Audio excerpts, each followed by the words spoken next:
Oh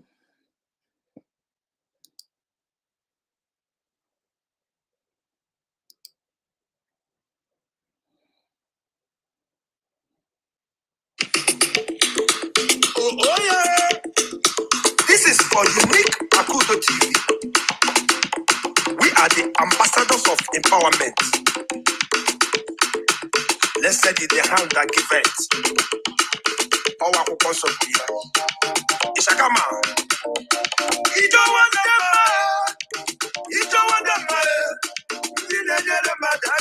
Unique Akudo. Unique Akudo TV.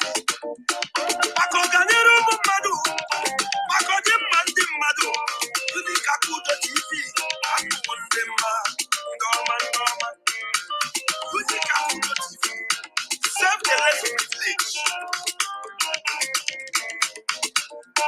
Unique Akudo TV. Akundema.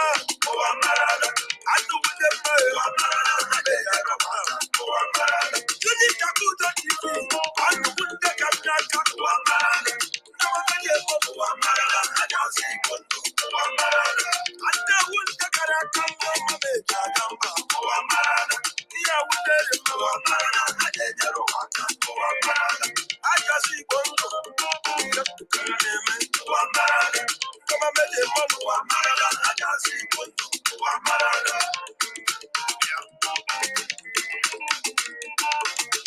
Akudo TV. I'm the one very much. I got my dear mama. Ndoma.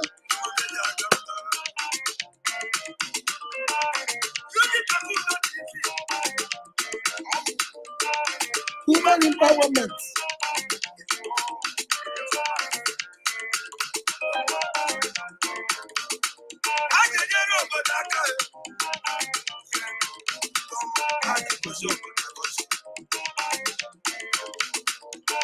Woman empowerment.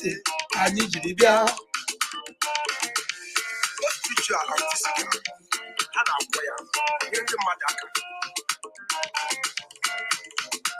onye chimere zere l'ụwa, onye ruru iwe na-etu nwanne ya, ọcha aka onye.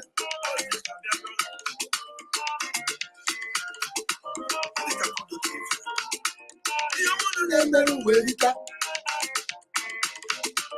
ọlọmụnụ na-alụrụ uwe riko, akwa ntị na-anụ ya, akwa ọnụ na-ekwu ya, akwa anya hụ na ya. Unique Akudo TV bụ ndị ọma ọzọ Igbo ntụ. Unique Akudo TV ụwa marala ha ga-enyere ụwa aka. Ụwa marala ka anyị ji aga. Ụwa marala ha ga-azụ Igbo ndụ. Ụwa marala excess testimonies.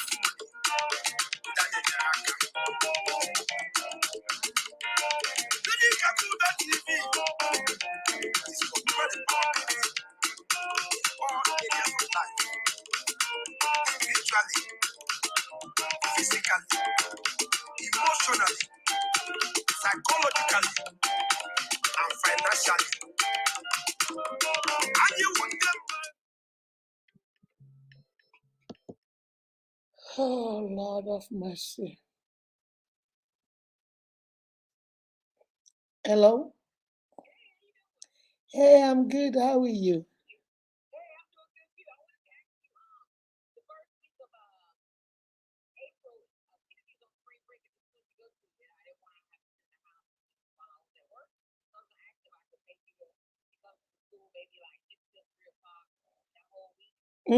That's okay.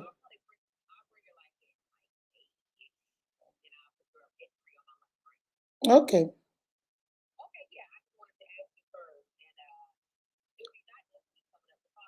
So how much are you giving them?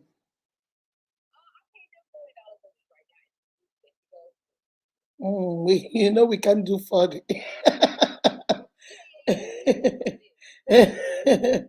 Just give them $60.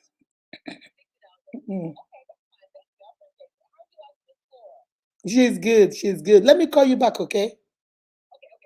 All right, bye-bye. Guys, I'm sorry.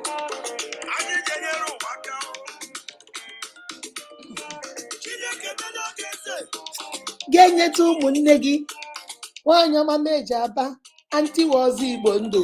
so this is what unique is all about. This is what unique is all about. That's all we do. We do empowerment, spiritual empowerment, physical empowerment, emotional empowerment, psychological empowerment, and financial empowerment. We wish above all things that you prosper and be in good health, even as your soul prospers. Hello, hello, hello to all my uniques. Welcome to Unique Akudo TV. This is the center of empowerment. You just met this, my beautiful face. This is Akudo Ehirim. Akudo Ehirim, the CEO and founder of Unique Akudo TV. This is a foundation for empowerment. This is where we believe in you. We don't want to give you fish. We want to teach you how to fish. We help you start a business, no matter how small, so you can be able to take care of you, yourself. We empower you so you can turn around and empower your generation and empower your family, your friends, and your colleagues. Okay? God does not make junk. You are beautifully, wonderfully, and fearfully made by God. When God created this world, my brother, my sister, do you know God said, let there be light, and there was light. He separated the light. One he called the day, one he called the night. But when he came to you, God did not say, let there be man, and there was man. Let there be woman, and there was woman. Nehi, nehi, kaba. God said, let us, the Father, the Son, and the Holy Spirit, Trinity, let us make man, let us create man in our own image. God took time to put you together, to put the hair, the eye, the nose, the everything God put together. Some of us, it took him 9 months to say, voila, and then we come out. Some of us, it took him 17 months. No, sorry, 11 months. Some of us, it took him 12 months, 17 months. Oh, you must have stayed too long. Okay? So, but God created us and brought us out here and said, go ye into the world, be fruitful and multiply. My sister, you are beautifully made. You are a unique being. You are an awesome being. You are not junk. You're not an accident of nature. You didn't just happen to be here. You were thought of. You were designed. You were created. You were molded.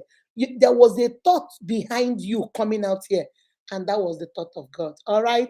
We go live on Tuesdays, on Thursdays, and on Saturdays for marriage, relationship, for marriage, relationship, self-esteem, and self-confidence. On Sundays, I do what I call spiritual empowerment. I'm a born-again Christian. I am not ashamed of the gospel. I'm not ashamed to tell you I'm a Christian. I'm a Christian. I believe that the Bible is the word of God.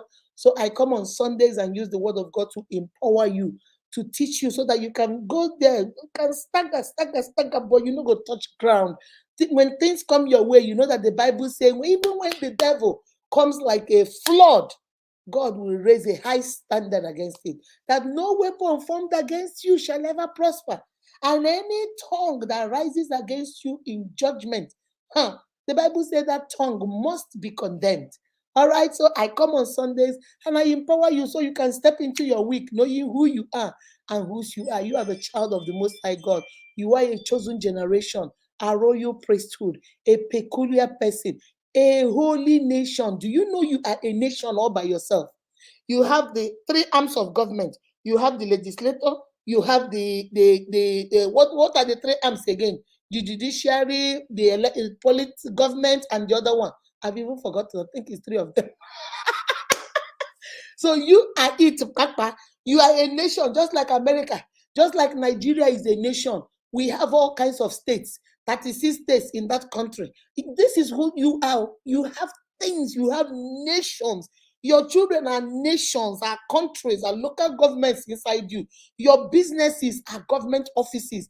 You are a nation, my sister. You are a nation. Don't ever look down on yourself. You are something special, something unique. All right. And in this channel, we help you to know that and believe that, because whatever you believe in your heart, then you'll be able to confess with your mouth. And the Bible says you will be saved. All right. So if you're not a member of my family, come and join us. Yeah? If you're on Facebook, click on the blue button, follow us. If you're on YouTube, click on the red button, subscribe. If you're on Instagram, click and subscribe, follow us. Unique Akudo TV on Facebook, Unique Akudo TV on Instagram, Unique Akudo TV on TikTok, Unique Akudo TV on YouTube. And if you want to go to our website, is www.uniqueempowerment.com. And that's it. Voila, you have seen us everywhere. This is what we call see finish. You don't see us finish. All right. All right, my uniques. Last week, Tuesday, let me say hi to you guys before I start. I did a very good teaching since that day. So many of you have been calling me, Mommy, oh my God, I learned a lot from that. I've been focusing on the container. Oh my God, this, that. Now, today, I promise you guys, I'm going to talk about the pressures. There are so many pressures that can distract you from focusing on the content. There are so many pressures that can distract you from not looking into the content. Let me get my content again to show you guys. Hold on a second.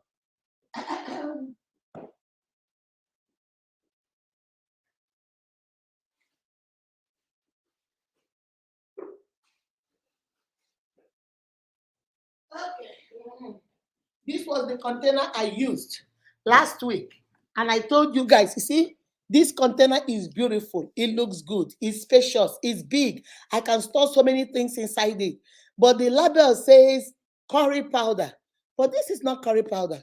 What is inside this my container is Cameroonian pepper.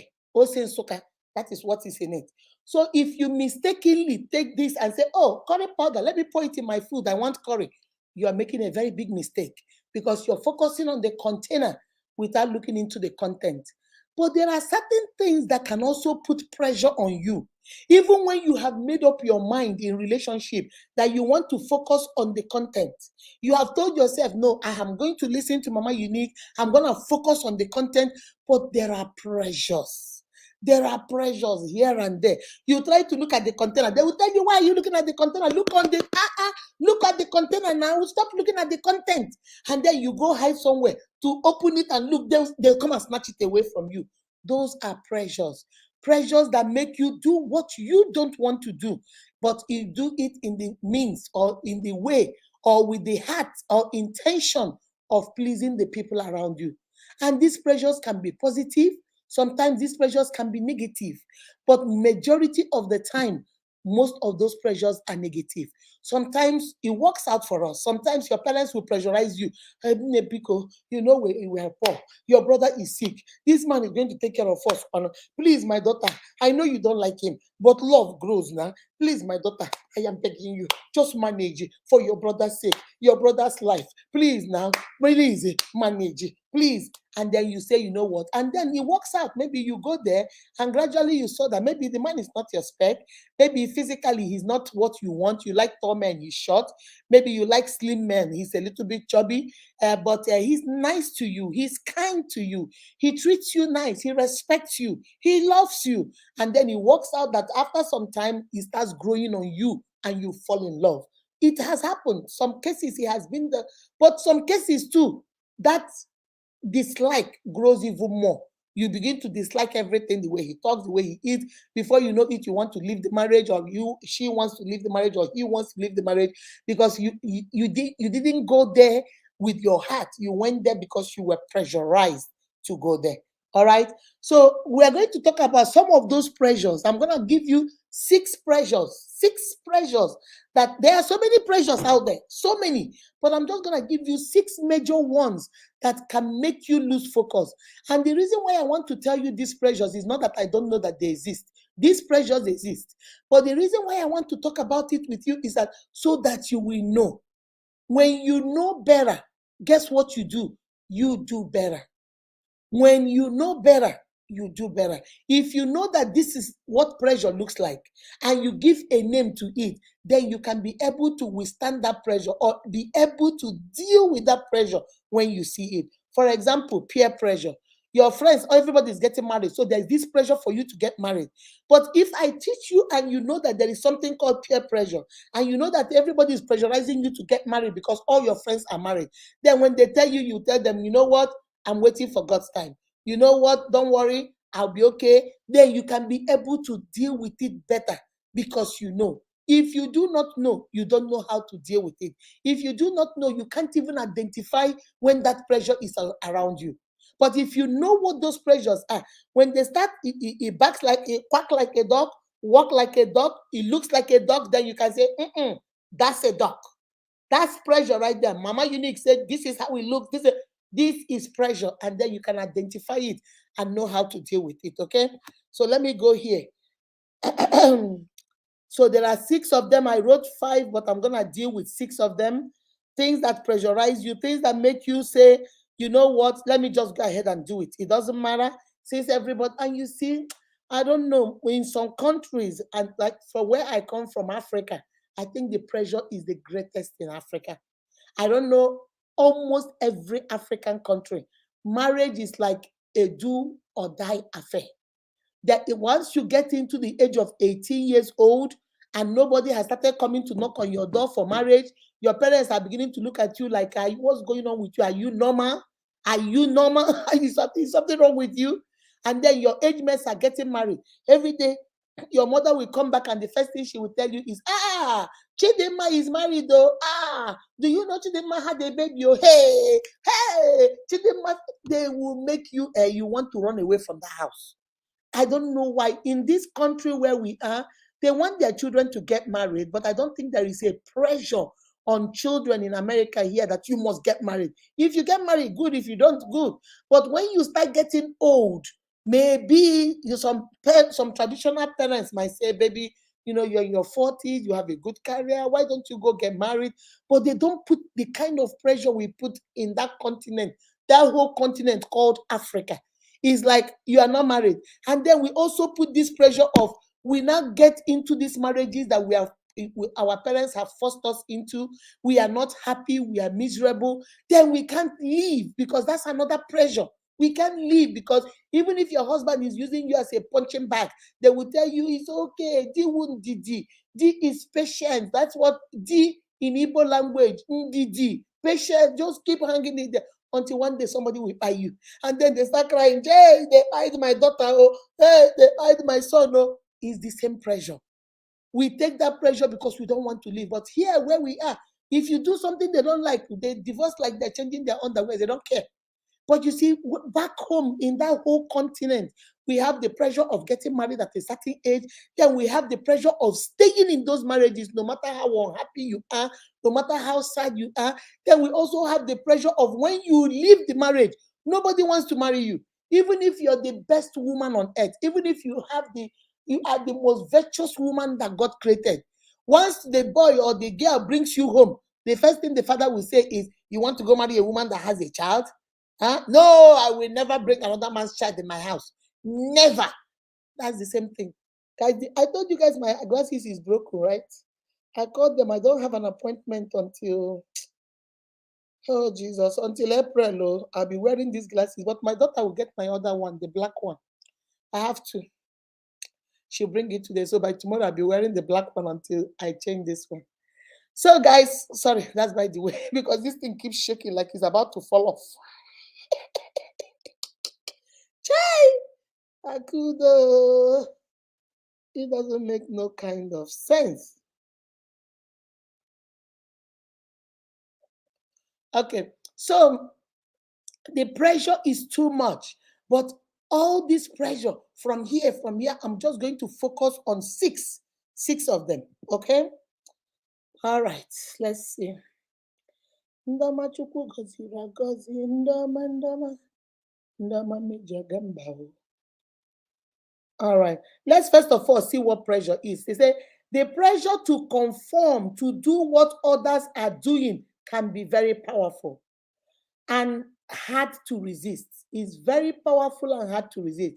Sometimes it takes a lot of will, a lot of manpower, a lot of self-control and discipline for you to stand up for yourself. Sometimes that pressure can make you crumble, okay? A person might feel pressure to do something. Hold on a second. A person might feel pressure to do something just because others are doing it. And this pressure can come from your family. It can come from your friends. It can come from your colleague. It can come from your church. It can come from your pastor. It can come from your best friend. It can come from anybody. Because the truth of the matter is you don't know what to do. The truth of the matter is you don't know what to do, and you're asking yourself, what do I need to do? How do I do it? So you want to please people, especially when your family, maybe you come from a poor family. You are the only salvation. Your parents need help. They need to eat something. Your brothers are sick. Your mother is sick. Your mother needs surgery. Your father needs surgery. And then this person is coming to marry you, and he can afford that surgery. He can pay for that. And they'll pressurize you, please take one for the team, take one for the family. Because do it for the family. Do it for, and you know you don't like this guy. You know you're not in love with this guy. You know you don't like this girl. You know this girl is not your spec. But what can you do? The family is pressurizing you. Peer pressure from your friends. Everybody is getting married. You're the only one. Otonaka, you're not going anywhere. Then financial pressure. You don't have the money. Social economic pressure. You are so poor. You need to leave. And then at the end of the day, you say, you know what? Let me just go. Let me just do it. And this is the reason why most of us, we focus on the container. We are focusing on what we'll get. We are focusing on how it looks. We are focusing how our family will benefit from it. We are focusing on what will happen, that we forget what is inside the container. Your mother is not asking if the man beats you. Your mother is not asking if the man is mean to you. Your mother is not asking if the man will not treat you nicely. Your mother is not asking if the man is not patient. Your mother is not asking if the man is not kind to you. The only thing they're looking at is this man can pay for your brother's hospital bill. This man can pay for her surgery. This man can pay for your daddy's surgery. This man can build a house for you guys. You guys have no home. So they are looking at the outside, the container, what it looks, what they will get. That you are coming here to tell them that they should focus on the content. Who born you? They're looking at you like you must be crazy. We are talking about something that will benefit us. You're here talking about the content. So most of the time, those are the kind of pressures we face. Evangelist, I see you, my love. Number one, I see you. Wamba Wamba, Mr. Dennis, Bromasha, I see you. Chamzi Queen, I see you. I see you guys. Oh, I didn't even say hi. Joel, I see you. Charity Banda, I see you. Gloria from Zambia, I see you. Charity, I see you. I see everybody. Let me finish this and then I will go down and say hi to everybody. Cordelia, I see you. Kayla Helene, I see you. Princess Judy, I see you, my love. Francine, I see you too. Blessing Joshua, I see you. Victoria, I see you. Meg Bassi, I see you. Princess Debbie, I see you, my love. Godwin Rachel, I see you. All right, guys. Now let me go first of all. Let's go to the first and the most important pressure. This is the first one. Guys, I don't know. This my glasses, it keeps shaking. I'll take it off. See? Every time it keeps shaking. Okay. All right, I'll take it off. Okay. So the first pressure that I'm going to talk about is what I call family pressure. Family pressure is the kind of pressure. This light is too big on my eyes. Let me see if I can put this one on. Let me put my sunglasses. All right, guys. The first one is family pressure. Family pressure is the pressure that is mounted on you to focus on the container and not the content by your family members, by your mother, by your father, by your siblings, by your uncles, by your grandfather, by your grandmother. You know, because some of us are Africans. In Africa, sometimes your mother will tell you, nah, you say, oh, mommy, I have this, my girlfriend. Her name is Akudo. I want to marry her. Who? Marry which Akudo? No, Nehi Kaba. You're not marrying Akudo. Akudo is from Imo State. You must marry from Anambra. Papa Okonkwo's daughter. You know, Mama Okonkwo, she's my best friend. We go to the same church group. It is her daughter you will marry. Your mother is not asking you whether you like Chidema from Okonkwo's family. Your mother is not asking you if Chidema is your spec. Your mother is not asking you if Chidema is going to be your. She doesn't care. What she knows is Chidema's mother is her best friend. And because Chidema's mother is her best friend, you must marry Chidema. Our parents put a lot of pressure. Once you turn 18, and nobody has started knocking on your door for marriage. Your parents, your mother, your father, they started, getting upset, like getting anxious, like, are you not gonna get married? They will sing to you, they will treat you like every day she comes back from the meeting, she'll come and tell you, Okonkwo's daughter is married, Chidema's daughter is married, Akudo's daughter is married.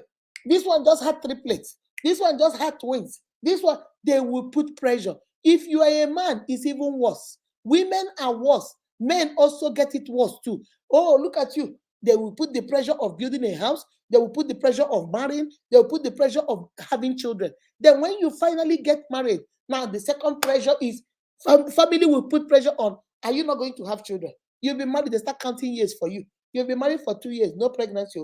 Oh, this is the third year, no pregnancy. People that are married the same year you married, though, they have 6 children, 7 children. That's the pressure, family pressure. After that one, the next pressure is your husband is not doing well. What is going on with you? Are you even not going to build a house? That's another family pressure. After that one, the pressure of raising your children. When you raise your children, the pressure of your children getting married, it never stops. Families put a lot of pressures on us. They mount a lot of pressures on us. You, the girl, you are in trouble. If all your people in your age grade have all gotten married and you're the only one, you better not be coming back for Christmas. Because every time you come back, how we Africans do it. They say, hey, ne, how are you, child? You look good. What about your husband and your children? Mama, I'm not married. You're not married. I thought you are Akudo's age mate. Mama, now I'm waiting for God's time. Okay, my daughter.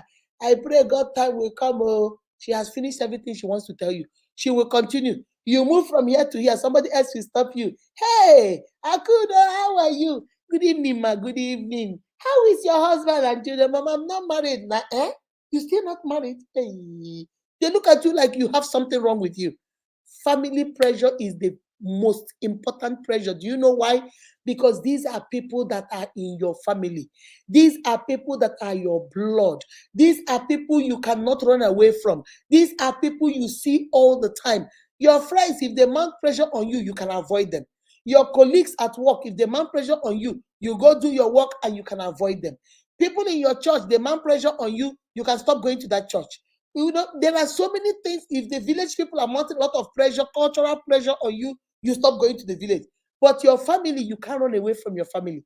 So they keep pressurizing you. You will see your mother will leave the village and come to visit you to ask you, what are you still doing in Lagos? Are you not going to marry?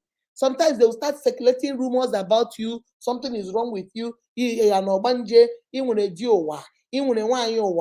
have spiritual husband. You have a wife, a spiritual man. They start saying all kinds of things because why are you not getting married? Back home in Africa, in that whole continent, it looks like if you're not married, you are good for nothing. You have not amounted to anything. And that's a lot of pressure, my unique. So you see why some of my sisters and some of my brothers, they now don't focus on the content. They focus on the container. Because as long as it looks good, it smells good, it talks good, let me just go. So that my mother will stop disturbing me. So that my father will stop disturbing me. So that all the people in my age grade that have been married, I will also belong. It gives you a sense of belonging. Like if this person is married, this person, I'm also married. Do you understand? So that is number one pressure, is family pressure, which will take us to the second pressure, which is two of them are related somehow. Financial pressure. My sisters and brothers, you see this thing called poverty. Poverty is not a good thing. Poverty, whenever you pray for God to cancel poverty in your life. Poverty can make you, if you don't have God and you don't have self-discipline, poverty can make you do what you never thought in this your life you will do. Poverty can make you smell what you thought in this world you can never smell. Poverty can make you commit crimes you never thought in this world you will do. Poverty is not a good thing. And that pressure can lead you into focusing on the container instead of the content. If somebody wants to marry you, you know that man is not your spec. You know there is nothing about that man you like. You know that you're not even in love with the man. But the man has money. Oh, whoa. The man has money. Naira. The man jego. Ojikwa cashier. The man jikwa cashier. He has the money. Or even the woman, she's not your spec. She's not the kind of girl you date. She's not the kind of girl you're interested in. She's not the kind of guy you go out with. But Ojikwa cash here. She has the cash. So that pressure of maybe some of us are like the oldest in our families. Some of us are like the breadwinners in our families. Some of us, every pressure in your family fall on you. You take care of mommy. You take care of daddy. You take care. And maybe your mother has 8 children, and you're the first child in the family. So you have 7 other siblings behind you. You take care of them, and yet you're working a job where they pay you only 30,000 a month. How can you survive with 30,000 and still take care of mommy, daddy, and 6 other siblings? And now look at this, your boss who wants to marry you. When you know this man is not your spec, he's nothing, but you know this man will put you in a house. You know this man will get a place for your mother and your father. You know this man will help you train your siblings. What would you do? You say, you know what, forget about it. Even though he is mean to me, even though he is a womanizer, even though sometimes he slaps me here and there, you start making excuses. And after all, he doesn't punch me. He just slaps me just a little bit. After all, he abuses me, but at least he pays my brother's school fees. You see, you now find yourself making excuses upon excuses upon excuses because you want to excuse so that you can deal with that financial pressure. That is the second one, financial pressure. Whenever there is a financial need, there is a financial want, there is a financial deficiency in your family, that when the family pressure, that's why the family pressure is there, because there is no money and they are looking onto you to be their savior. They are looking onto you to your marriage or your union with whoever, whether it's the girl or the boy, will save them. So they now mount that family pressure and they now mount the financial pressure.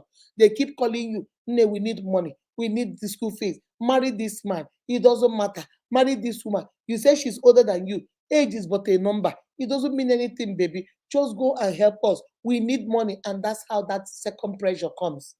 Financial pressure, because you need the money. And due to the fact that we live in a country where the rich gets richer and the poor gets poorer every single day. So there is no hope. It's not like you will go tomorrow and get a job. There is no job. It's not like you go tomorrow and start a business. There is no money. So you have no other choice. It's like, okay, I don't have money, but if I go out there and work, I'll make money.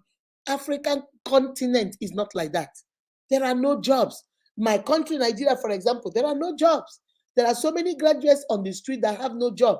So it's not like they're going to walk in and say, okay, don't worry, I don't need your money, I don't want to marry you. But if I get this good job, I can save and take care of my family. So most of the time, people succumb to that pressure. They succumb to that pressure because financially they are in need and they need to take care of their family. That's number 2 reason why most people focus on the container instead of the content. Number 3, religious pressure. We have this pressure from our fathers, our mothers, of who to marry. I remember when I was growing up, I don't know whether they have stopped it now. If you're a Roman Catholic, your parents will never let you marry an Anglican. You must marry a Catholic. If you are an Anglican, your parents will never let you marry a Catholic. I remember I used to have a friend that time. She was Anglican, and the guy that came to marry her, she was in love with, was a Catholic. They had to lie and tell the parents that the man is an Anglican. It was when it was time for wedding, when they have done traditional marriage, everything, when it was time for wedding, and the man now told the girl, "I'm not going to wed you in the Anglican communion." So you have to tell, I don't know how you're going to do it, but you have to, the mother, they nearly broke the house. The mother said, "Never. You can't marry." What is wrong with a Catholic? What is wrong with an Anglican? What is wrong with a Pentecostal? Is it not about relationship with God?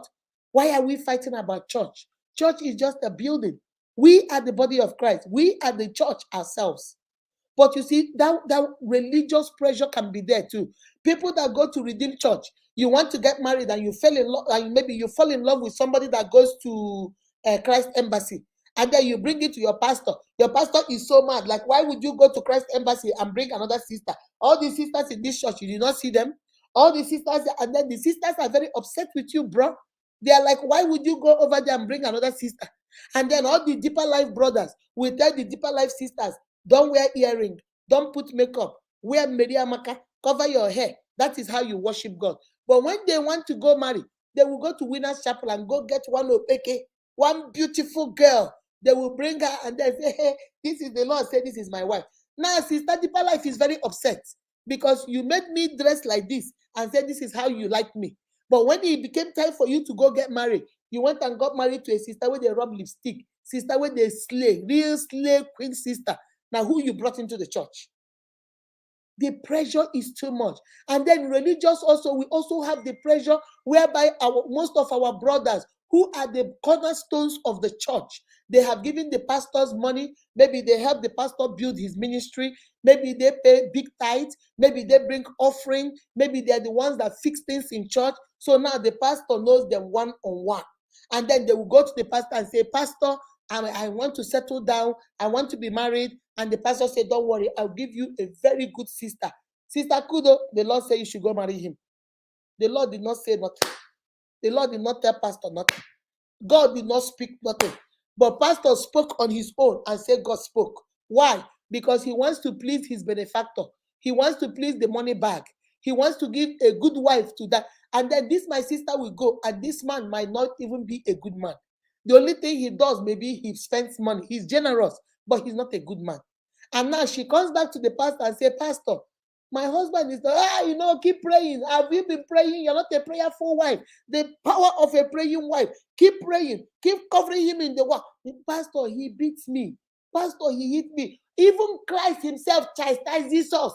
Christ himself chastises us. He should correct you. You spare the rod, you spoil the child. And you are stuck. The pressure is too much. You don't want to disobey your spiritual father. You don't want to disobey who he told you God said should be your husband. Baby, shine your eyes. Go pray for yourself. If God spoke to him, tell God to speak to you too. And make sure that that man is really your own. And don't succumb under the religious pressure of marriage. My unique, there are so many things going out there. That's why I wanted to come to you and teach you so that when you see it, you can recognize it. When that man of God comes to you and say, oh, thus says the Lord, Brother Okonkwo is your husband, say, Pastor, I believe what you said, but tell God to tell me. Because the God that can speak to your pastor can also speak to you. The God that can speak to your evangelist can also speak to you. The God that can speak to the prophet can also speak to you. God does not discriminate. He is an equal opportunity. He does not discriminate. If you open your heart and say, come and speak to me, God will speak to you. God will honor his word. He doesn't honor you. It's his word that he honors. And if you ask him to explain it to you, God will come. Give you signs and come. You will hear him as clear as you're hearing me. My unique, the Bible says, do not be deceived. God is not mocked. Know God for yourself so that people cannot manipulate and use you. Know God for yourself so that people cannot manipulate and use you. My unique, that is the number 3 kind of pressure that can make you lose focus. Because thus said the man of God, thus said the evangelist of God, thus said the pastor of God, thus says the God's oracle, thus says God's oracle. So now, instead of you to say, Pastor, I heard what you say, but let me look inside the content. Let me look and make sure that this thing here is water. Because Mama Unique keeps saying she's drinking water, but her own water is pink. Let me hold on, let me see. Okay, it doesn't smell like water. It looks like water. It doesn't taste like water. It has a little bit of flavor to it. Then the Bible said, test all spirits. Because the man of God said it does not mean it is so. Because the woman of God said it does not mean it is so. Have a relationship with God. Because sometimes most of our sisters, especially the Christian sisters and the Christian brothers, they have been manipulated with religious pressure. The pastors, the evangelists, the church members, elderly women in church have manipulated them into marrying the wrong people because of religious pressure. It is okay. It's okay. Nobody is perfect. Marry him like, but mommy, I'm seeing a lot of red flags. Are you not a praying woman? Are you not a praying woman? Go. And then because Mama G.O. said so, because Daddy G.O. said so, because God's oracle said so, because evangelist said so, you will go enter into a lifetime of misery and unhappiness and sadness. Why? That has no peace, because you succumb to the pressure of religion. It's not only in Christianity, it's also in other religion. In the Muslim religion, Buddha, Hindu, all of them. They also, because they also respect people that have been put in authority. But I'm not saying don't respect them. I'm not saying don't listen to them. Listen to me very well. I'm saying even as you listen to them, I wish above all things that you use your brain and use your heart. Go back to the God you worship and say, God, direct my paths. Show me the way. Teach me. I do not know. Let me and lead me the right way. Lead me in the paths of righteousness for your name's sake. Go to God and don't just go because your pastor say, oh, that man is a good man. He might be a good man because he gives money in church, but he might not be a good husband. He might be a good man that pays all the bills in church, but he is very mean to you, the wife. Remember what I said. People can be kind to everybody out there, but they are not kind to the people in their family because they know the people in their family are not judging them. Even if the people in their family call them wicked, they don't care. But if somebody outside calls them wicked, they mind. If their colleagues call them wicked, they mind. If their friends call them wicked, they mind. But your family, you're nothing. Your family is what we call see finish. They don't see you finish. So it doesn't matter.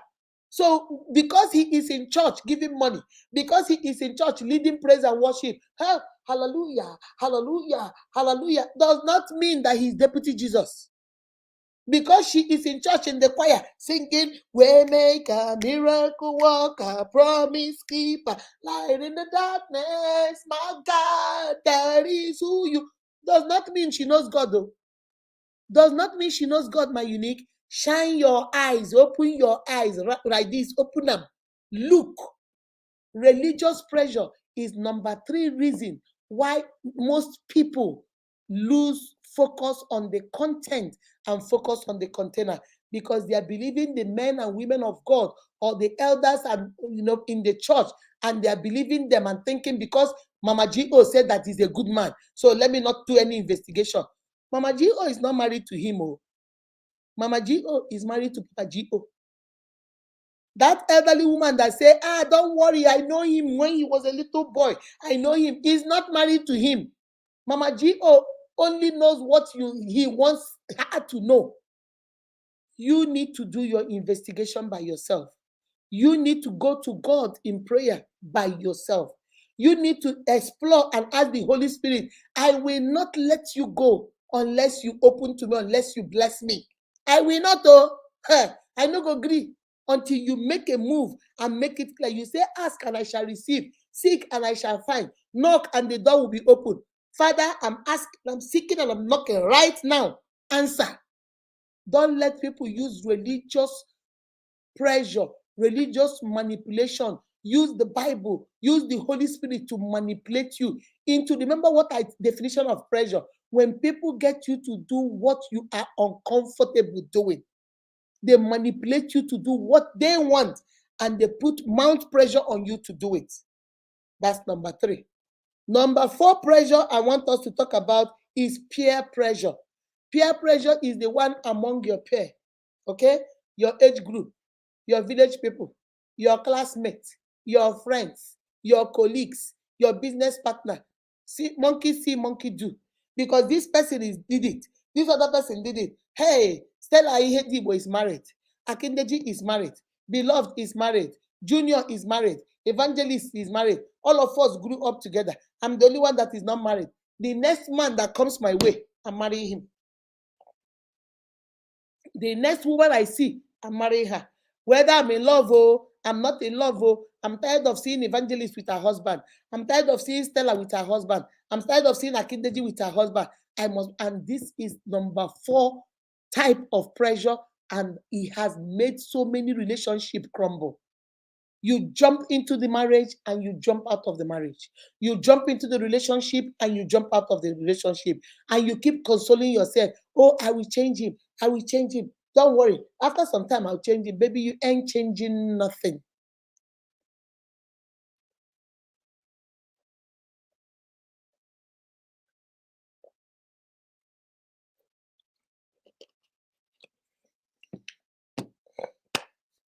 Excuse me.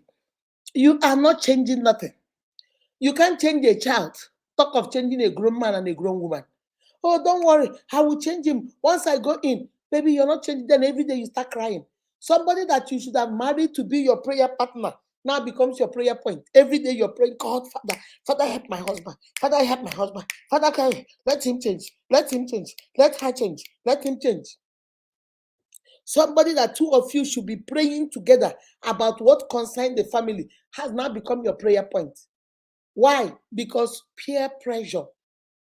Some of us, we do things. I have seen young girls that went into prostitution, not because they want to be prostitutes, but because they saw their friends doing it. And their friends made it look glamorous. And their friends made it look like this is a money-making machine. And their friends made it look like if you're not doing it, you're a village girl. And they joined. I have seen slave mamas become slave mamas, not because they enjoy it, but because all their friends are slave mamas. I have seen young girls start smoking, not because they love smoking, but because they hang around people that smoke. There are so many. Don't come and tell me, Mama, Unique, I cannot be built. I cannot be influenced. I am a very strong person. Nobody can influence me. Irony, now lie, you lie. There is what we call the power of brainwashing. If I keep saying the same thing to you over and over and over and over again, without even you knowing it, you start doing those things. Repetition is a very powerful tool of teaching.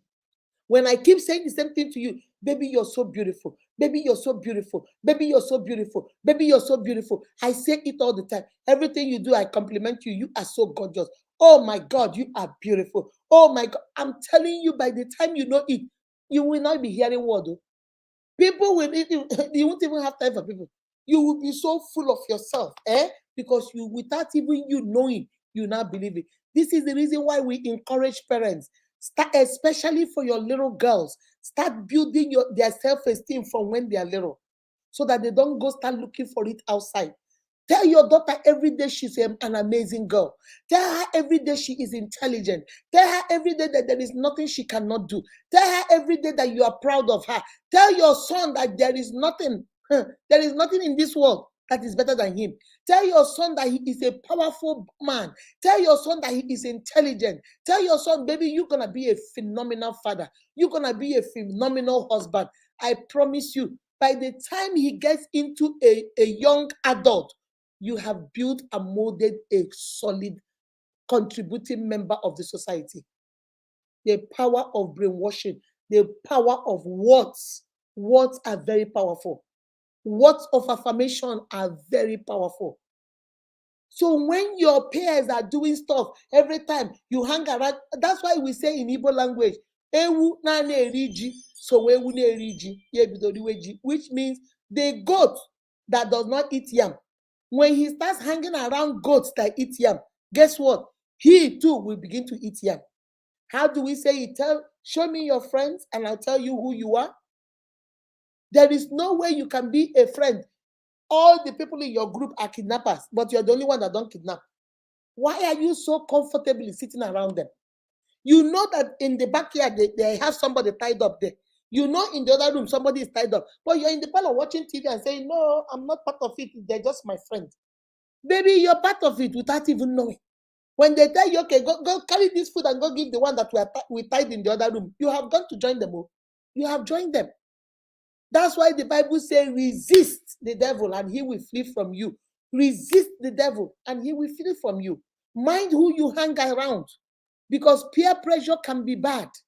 Because you think, oh, it's a lie. Among all my friends, I'm the leader. I'm the one that tells them what to do. Yeah, but come and see all of them. Start marrying, start living, start doing things that you also want to do, but maybe your own time has not come. Before you know it, you will succumb and do whatever you need to do. Say whatever you need to say. What we call it, hanging with the Joneses. You now want to hang with them. You now want to do what they're doing. Why? Because you want a sense of belonging. You want to belong. You want to be part of the crowd. You want to be part of the in thing. You want to be known. You want to be an influencer. You want to do this. I have seen even those of us that are on Facebook. I have seen people that started on Facebook with teaching, with things, and all of a sudden now they are doing things that are quite different from what they started with. Because maybe what they are doing is not growing them. What they are doing, nobody is watching their video. What they are doing, people are not coming. But they know that if you do saga, you will grow. They know that if you stay naked, you will grow. They know that if you do this, you. So what they say, you know what? Let me join them. Sense of belonging. Peer pressure is very powerful. That's number 4. Peer pressure. I always tell you, check who is in your circle. Check the people you hang around with. Check the people that you call your so-called best friends. Check them. If there are things in their life that you think that you don't agree with, they don't value the same thing you value, they don't honor the same thing you honor, they don't respect the same thing you respect, they do not acknowledge the same thing you acknowledge, maybe it's time that you have outgrown that circle. It's time that you get the stepping. It's time you leave. My uniques, let me tell you one thing. The Bible says, do not be deceived, for God is not mocked. Don't go stay there and say, no, you don't know me. Oh, nobody can ever influence me in this world. I'm a very strong person. Baby, you're not strong. You are not strong, nothing. Because if they keep repeating the same thing, they keep saying the same thing, they keep doing the same thing, guess what? One of these days, you're going to do it too with them.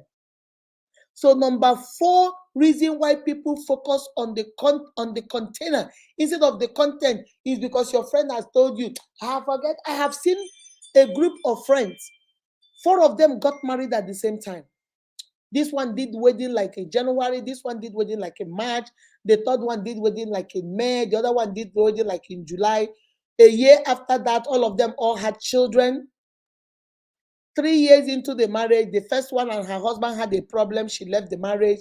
Before you know it, the second one also had a problem, left. The third one also had a problem and left. The fourth one came to me when she was having a problem with her husband. And she started telling me, blah, blah, blah. So as she was telling me, I was listening and listening and listening. At the end, I asked her, I said, do you want to leave your husband because all your friends have left their husband? Or do you want to leave your husband because you can't take it anymore? And she was taken aback. She kept quiet. I said, but Mama Unique, why will you ask me that? I said, I just want to know. Because there is nothing you have told me here that warrants the divorce you want. He does not wash the dishes. He throws his clothes all over the place. You have 2 children. You're the only one doing everything. Why can't he just help you? And that's why you want to leave your marriage. So we cannot go to counseling. So we cannot talk to your husband. So we cannot find like a compromise. Oh, baby, you know, this is America. Just help her out, you know. There's no house girl here. There is no maid. There's nothing. We do everything by ourselves. She has 2 little children. Help her out sometime. Don't you think this is what counseling and coaching, you know, a little bit of therapy here and there can help? And you're saying, no, I just want to leave. I am tired of this marriage. What are you tired of? I keep asking her, tell me what you're tired of. What did he do? Did he hit you? No. Does he provide for you? Yes. Is he a good husband? Yes. So what is the problem? He does not help me. And there is nothing we can do about it. No, I'm just tired. I say, baby, you're not tired. You are tired because every time you hang with your friends, they tell you, yes, so since I divorced my husband, I'm so free, oh, I'm having fun, oh. Hey, thank God I don't have a man. I don't have to report to nobody. I go when I want, I come back when I want.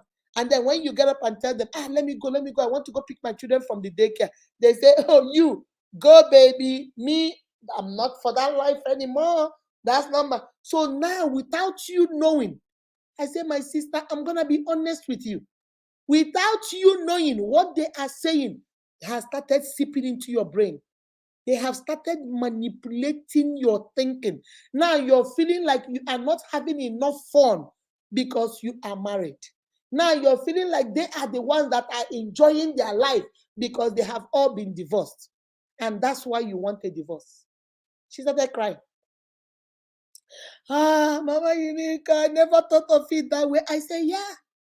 You don't know the power of brainwashing. It is a very powerful tool. Every day they want to throw it up to you. You tell them you want to go cook. They say, you're going to cook there. I just go to the store. I order food through Uber Eat. I go buy McDonald's for my children. I give it to them. I watch my African movie, sip my wine. I'm done with that life. Now you're beginning to feel you're missing something. Now you're beginning to feel like, the 3 of them are enjoying themselves. I am the only one still running after my husband. Your husband hasn't done anything to you. He says he does not help you. Okay, he should help you. Have you told him how you feel? Why will I tell him? Can't you see that I am tired? I said, men are not built that way. Every day he comes, the house is clean. Every day he comes, there is food. He doesn't know you're going through a lot. Open your mouth and tell him, baby, this is overwhelming. I have 2 little children. I have a full-time job. I have you as my husband. I have a home to run. It is too much. Can you please help me? Since you get off work at 5, can you do me that favor? Instead of me rushing to go get the children, can you help me pick the children along on your way coming home? At least take that one off my list, so that all I need to do is just come home and cook dinner. You have got to help me. Instead of you just saying you want a divorce. Where is the divorce? What has he done that you want to divorce him? And the man is in la la land, thinking he's still in love with you, thinking the marriage is working perfectly. He doesn't know that you're plotting a divorce. My unique, peer pressure is the worst of them all. Because these are the people, you see, your family, even though you can't separate from your family, because your family is the foundation. But peer pressure are the people you run around with every day. Those are your friends, your business partners, your colleagues. They are the people you see all the time. Your family, you might, some of us don't see our families until Christmas. But your friends, they are there, they are at your work, they go to work with you, they go to church with you, they do everything with you. So after some time, you're like, oh my goodness. Be very careful what you listen to. I always tell my children, you can have anybody as your friend, but mind what goes into your ears. Baby, mind what you listen to.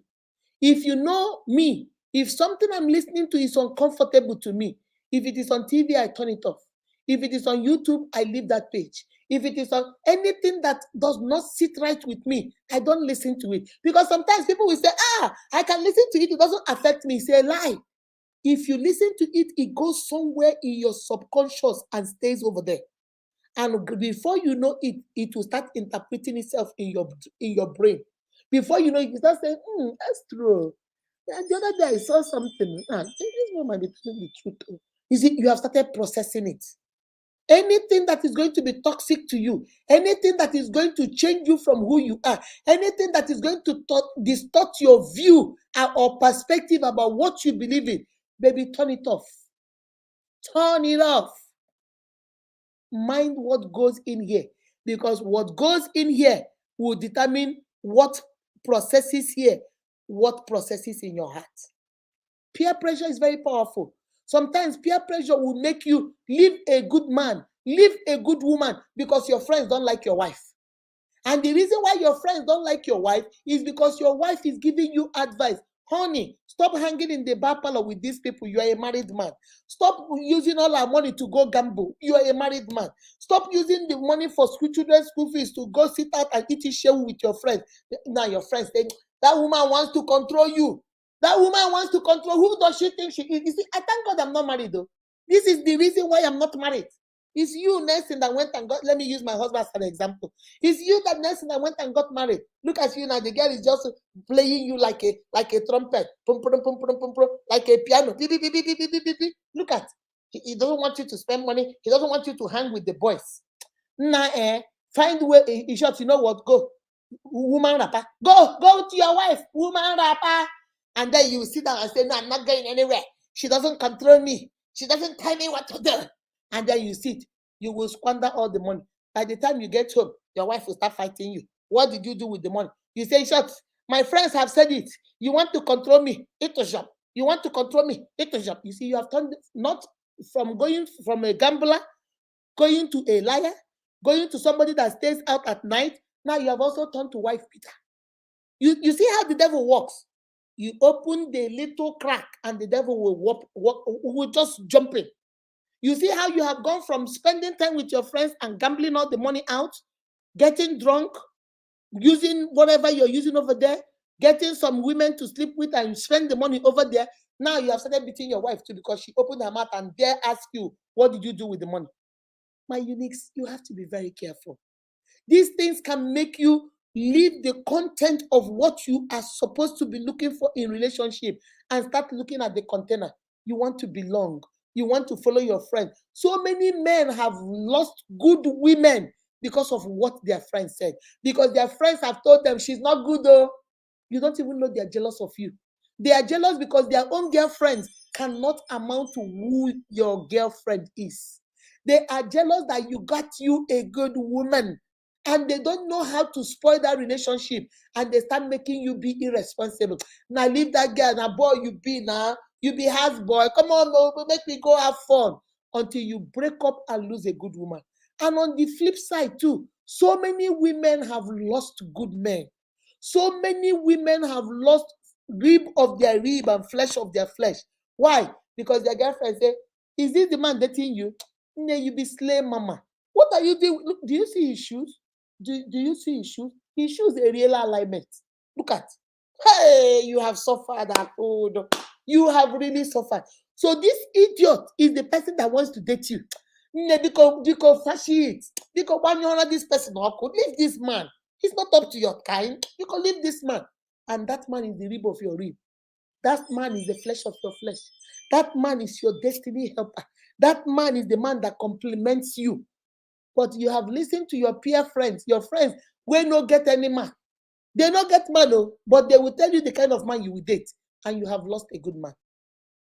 My unique, that is the fourth kind of pressure that can make you lose focus in what you are looking for and start looking for what does not make sense to you because you are busy listening to your friends. Number 5 is cultural pressure. This is especially for we from the African continent. Cultural pressure. Hey, you cannot marry from that country. You cannot marry from that country. You cannot marry from that village. You cannot marry from that village. You cannot marry from the north when you are from the south. You or Yoruba cannot marry an Igbo girl. Or more Igbo. Or more Igbo cannot marry or more Yoruba. Yoruba cannot marry Hausa. Hausa cannot marry Igbo. Igbo cannot marry Fulani. Fulani cannot marry Yoruba. It's so much cultural things. You cannot do this. You cannot do that. We don't marry from that family. We marry from the other family. They don't care whether you love or they don't care whether you don't love or there was a Jesus Christ, oh God, I've seen it in this my life. There was a girl that came to me and she told me that she met this guy in Lagos and they have been dating. They have dated for almost 15 months. So the guy now said, I want to come to your village. I want to come and do the traditional rites. So she gave the boy the village and went home that weekend, told the mom was excited. So when the man now came with his uncle, his father was dead. So he came with his uncle, not his mother, his uncle and another uncle, just to come and do the first introduction. So the mother asked the boy, where are you from? The boy say, Mama, I am a Delta boy. I'm from Delta. He said, eh. So he asked the boy, what particular place in Delta is he from? So the boy said, he said immediately, the mother did like this. And the mother said, okay. The mother told the girl, coming in the kitchen, told the girl, you will never marry him. The girl said, Mama, but I've been telling you for the past 15 months how good he is. He helped me get a job in Lagos. He's so kind and blah, blah, blah. I've been telling you. And you said, if you have even spoken to him more than 3 times on the phone, you were the one that said we should come so you can, do everything. So you can introduce himself. Then you guys will give him the list.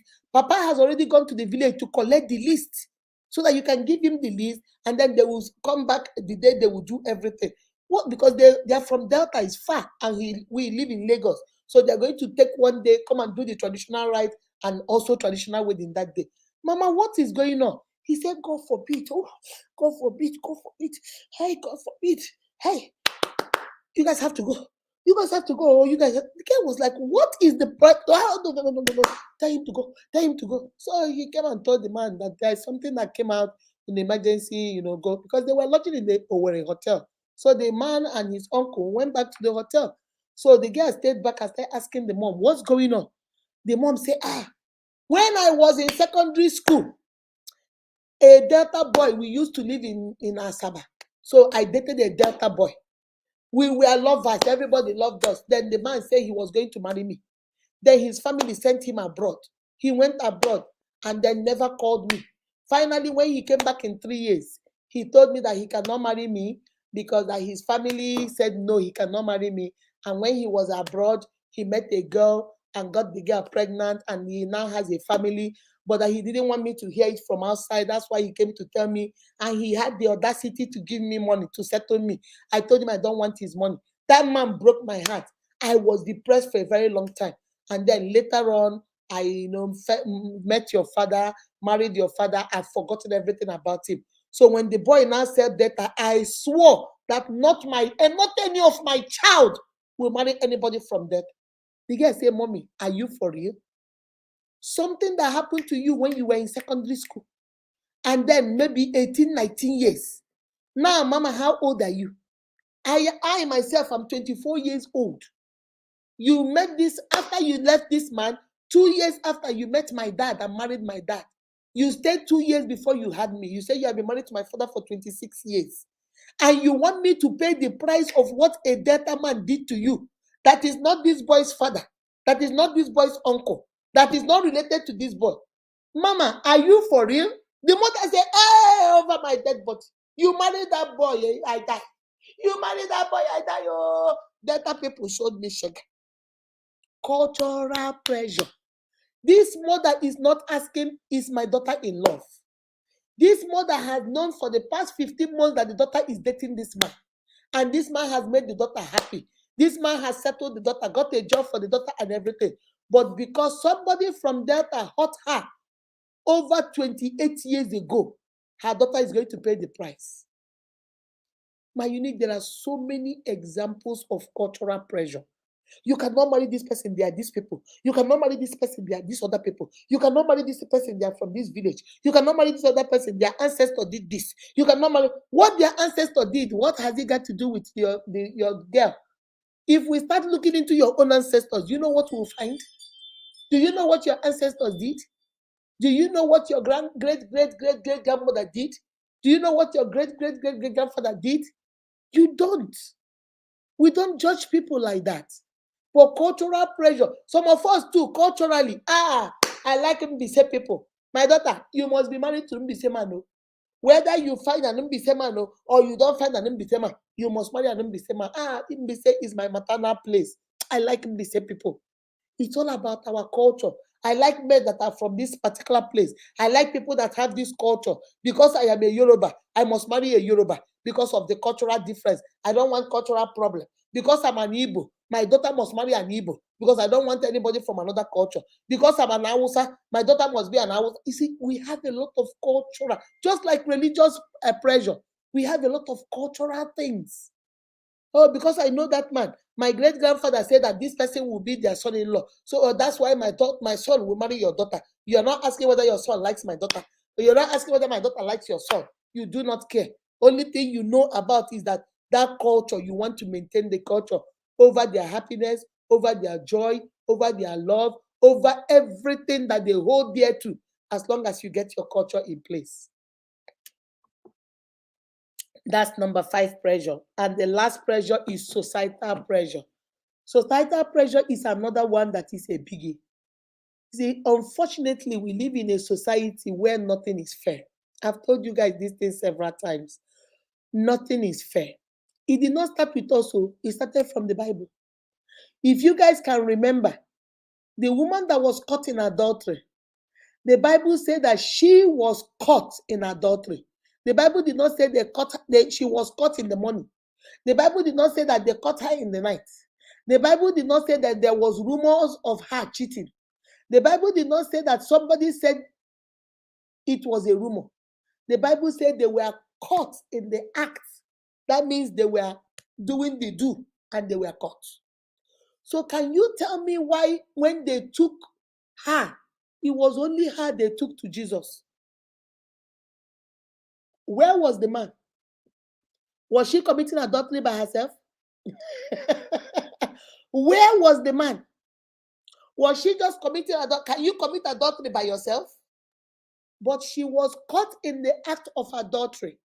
But when it was time for them to drag to the Jesus to go ask, you said that you shouldn't do this. She should be stoned to death. What say you? And Jesus started writing on the floor. He who has not committed this sin, cast the first stone. Everybody ran away. And then Jesus looked up and said, woman, where are your accusers? He said, they have all disappeared though. He said, then I do not accuse you too. Go and sin no more. My unique, you see, societal pressure. There is a way our society is. Our society looks at men are better, women are nothing. Our society look at women don't amount to anything and men are the main things. So because of that, nothing that comes out of a woman makes sense. And what can she say? What does she know? She's a woman.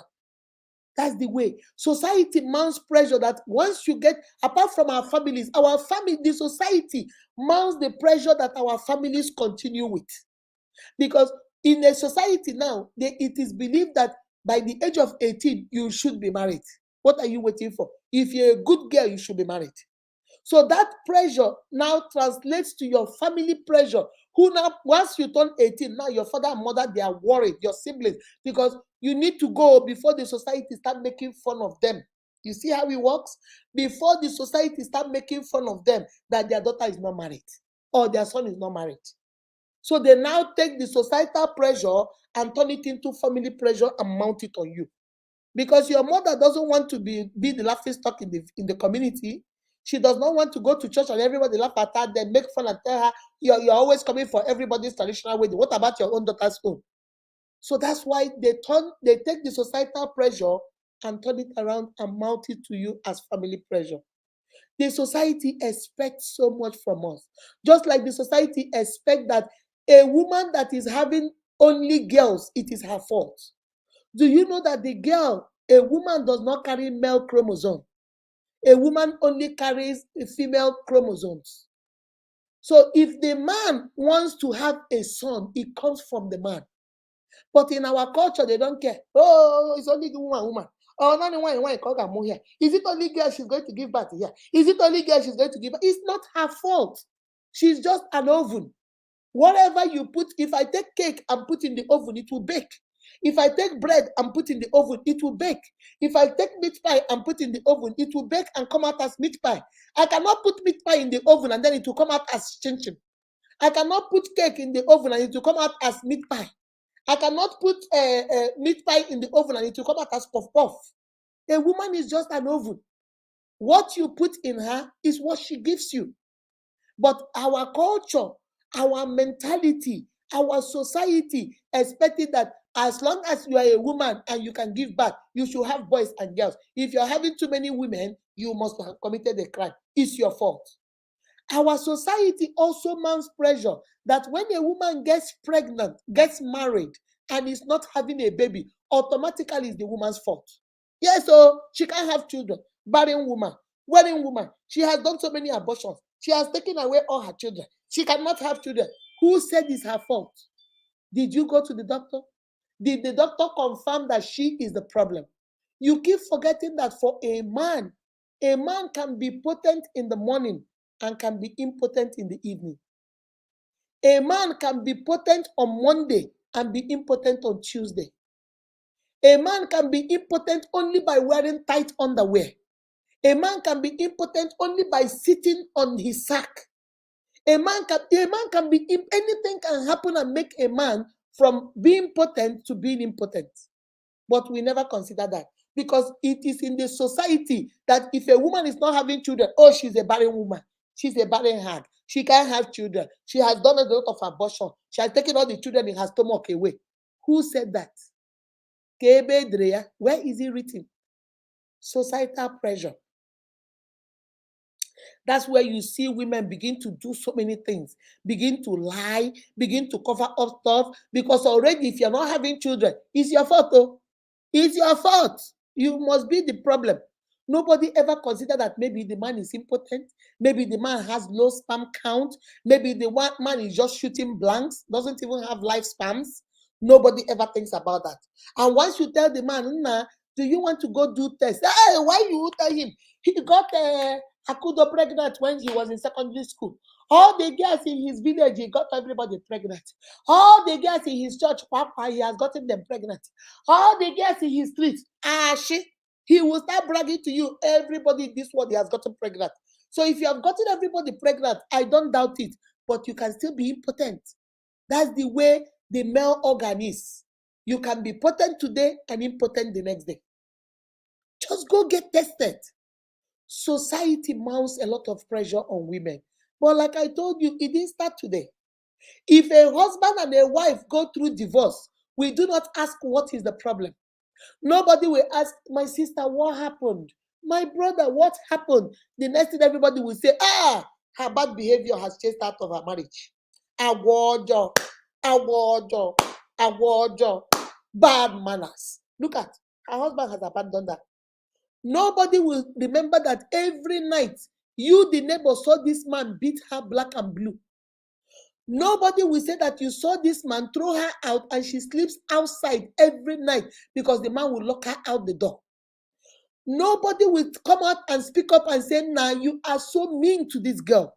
No, hey, Guinea, her bad behavior has taken her out of her husband. Societal pressure. We mount a lot of pressure on women. Everything that goes wrong is our fault.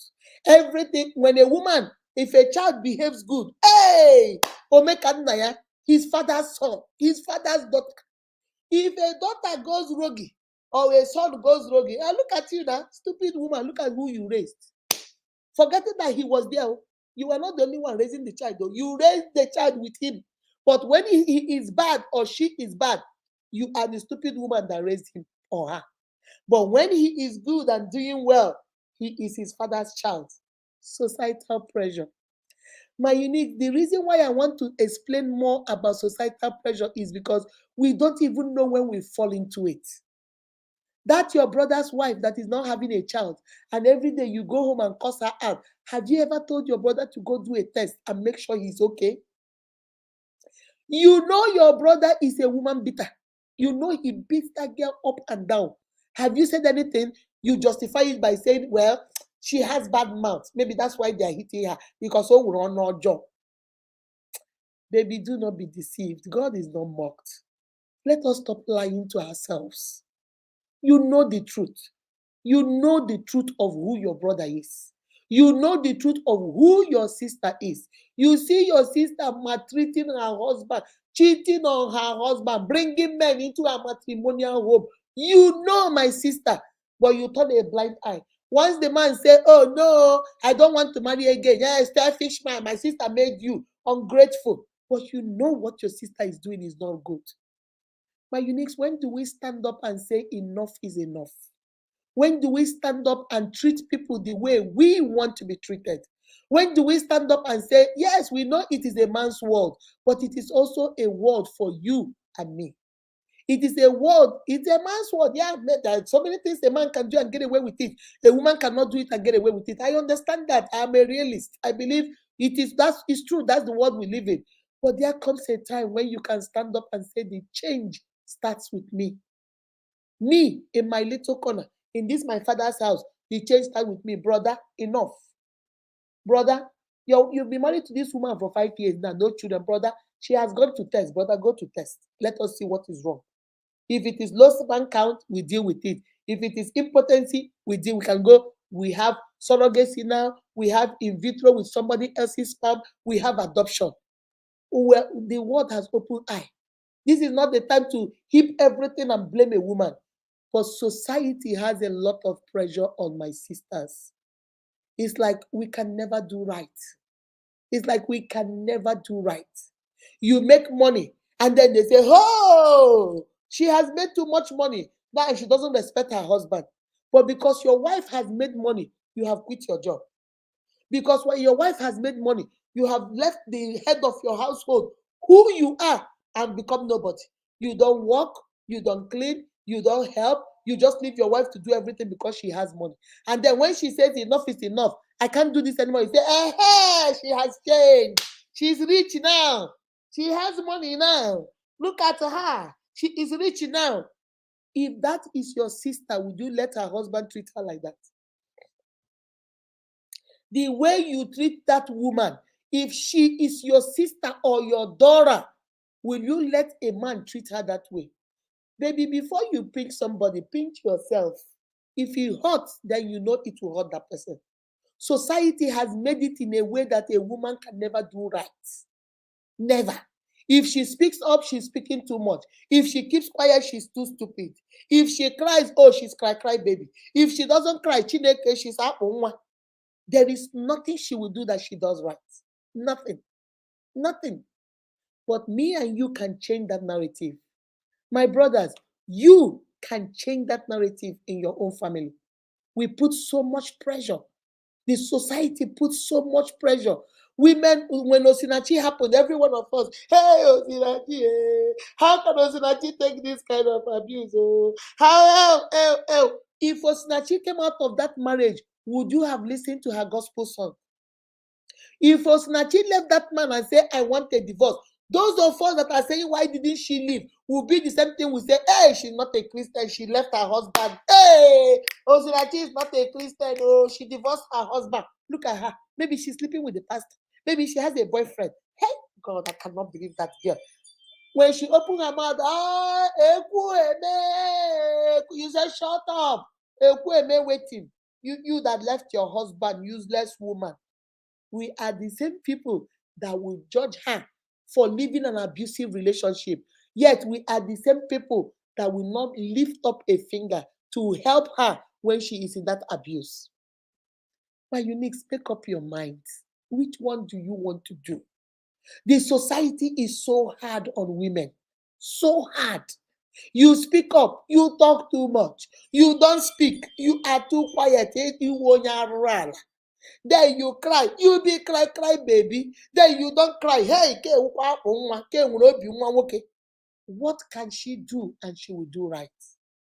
But if you know that that is a societal pressure, then you can be able to focus more on the content. Because the society will mount pressure on you. If you enter that marriage looking only on the container, baby, you can't come out of it, because once you come out of it, they will judge you. Once you cry in that marriage, they will judge you. Once you say you don't marry again, they will judge you. The same society that pressurize you to run and follow the container is this. Let me use this as an example. They will pressurize you, put curry now, cook curry rice, cook, then you take it and pour, and now it's pepper. They say this guy cannot cook. How did she pour too much pepper here? You say, but I was looking at the container and the container said curry. That's why why did you test it? Did you even test it to see? Stupid girl. Now they will also judge you. So you might as well take time and check out the container. Test it. Oh, this is pepper. This is pepper. Find me curry, because this is pepper. Even though it says curry, but it's pepper. Find me something else. Then at least you'll be better informed. My unique, those are the 6 major pressures that can throw you off your game, that can make you lose concentration, focus on the wrong thing. Remember, the Bible says, looking unto Jesus, the author and finisher of your faith. Number 1 is family pressure. Your family want to pressurize you to get married because everybody around is getting married. Number 2, financial pressure. You are poor, you don't have anything. You need that money, you need finances, you need the position, you need the leadership, you need help economically, physically, you need it. So you jump into that marriage. You focus on the container instead of the content. Then number 3, you talk about religious pressure, because Mama G.O. said, Mama G.O. is not going to be married to him. Papa G.O. is not going to be married to her. You are the one that is going into that marriage. So listen to what Mama G.O. and Papa G.O. said, but find out what is it. Because Mama G.O. said this is curry, does not mean it's curry. Because Mama G.O. is only looking at the container. Test it yourself and see, and make sure that it is curry that is inside it. When you talk after religious, then you talk about cultural pressure. When they put a lot of pressure, you must not marry from this culture. You must not marry from the other culture. Nobody cares whether you are in love. Nobody cares whether you are hungry. Nobody cares if you're going to be happy. All they're telling you is that you cannot marry. We don't marry people from there. We don't marry people from here. We don't marry people that are like this. We don't marry people that are the other way. God said that we are all equal before God's eyes. We are all the same, created in his image. Number 5 is peer pressure.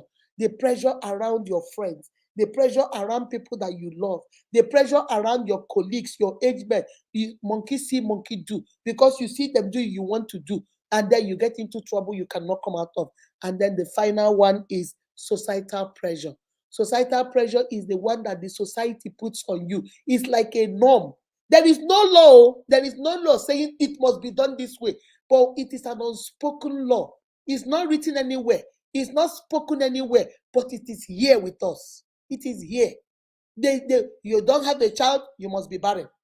You have girls, it is your fault. You see, those kind of stuff, it is not written anywhere as a law, but it's unspoken. We know it. The society operates through it. And this pressure also translates to family pressure, which will in turn to financial pressure, which will in turn to peer pressure, which will in turn to cultural pressure, which will in turn to religious pressure. And there is something about pressure. I'm going to talk about pressures, 4 different kinds of pressure, and then I'm going to end this, okay? Whether it is family, it is peer, it is cultural, it is religious, it is societal, it is financial. One thing about pressure is pressure can affect you in 4 ways. It can be positive pressure, which is good for you. Okay? Maybe you have a child who doesn't listen. But when they start following this girl that is good or this man that is good, their behavior will start changing in a positive way. Those kind of pressure is good. Okay? Peer pressure in that area is good. Financial pressure in that area is good. I know this business I'm doing, there is money in it. Come and join me. Come, I will show you the way. That is a positive pressure. I'm putting pressure on you to come over to my side and do good for yourself. That is a positive pressure. The other one is negative pressure. Negative pressure is the one that you go from grace to grass. Negative pressure is the one you go from top to the bottom. Negative pressure is the one you go from frying pan and jump right into fire. That is negative pressure. The one that changes you into who you are not. The one that makes you become somebody you are not ashamed to be. The one that turns you into who you are not destined to be. That is negative pressure. And then we have direct pressure. Direct pressure is the one that directly, I'm saying it to you. I am going to go rob a bank. Are you in or you are out? Like, if you're in, take your own eye, let's go. This direct. I'm pressurizing you direct. I am not beating about the bush. Hey, I be Olosho. I dey do 20,000 a night. You want go stand with me for streets? Now so I dey make my money. You want come or you don't want come? I'm pressurizing you directly. I'm not beating about the bush. I'm not pretending to be who I am not. Those ones are the ones you should be very, very careful about. But apart from the direct pressure, the one you see and you should start running is the indirect pressure. They do it in a subtle way. So those ones are more dangerous. At least if you come to me and say, Mama Unique, I want to go rob a bank. Take your own I follow me. Are you in or out? I can say, Bao, I don't want to buy. You see, you know my intention and you leave. But indirect pressure is the one that you think you're with me. I say, come and follow me. I want to go see my husband. I want to go see Nelson. Come, let's go. Get some clothes. We stay over weekend. You don't know, say, I don't book man for you. When we come into Nelson's house, I will go, there's only 2 rooms. Me and Nelson will go into 1 room. And the other room, I say, you can stay there. In the middle of the night, somebody will open the door and come in. And it's Nelson's best friend. And you say, what? The man say, your friend told me it is 50,000 a night. You see how indirectly I don't put you for local business without explaining it to you. But I have influenced you. And now you have nowhere to go. You are scared that if you say no, Nelson's friend might beat you. You are scared if you say no, I might chase you out that night. You have no other option. You're not telling yourself, let me just do it this night. And after that, this girl is bad news. I will not follow her again. See, that is indirect pressure. They don't come out boldly. They don't do it outwardly. They do it indirectly in a subtle way. Those ones are dangerous because you trust them. Because they will never come to you and tell you, oh, I'm about to go rob a bank. Oh, come, let's go. But they will tell you, follow me to the bank.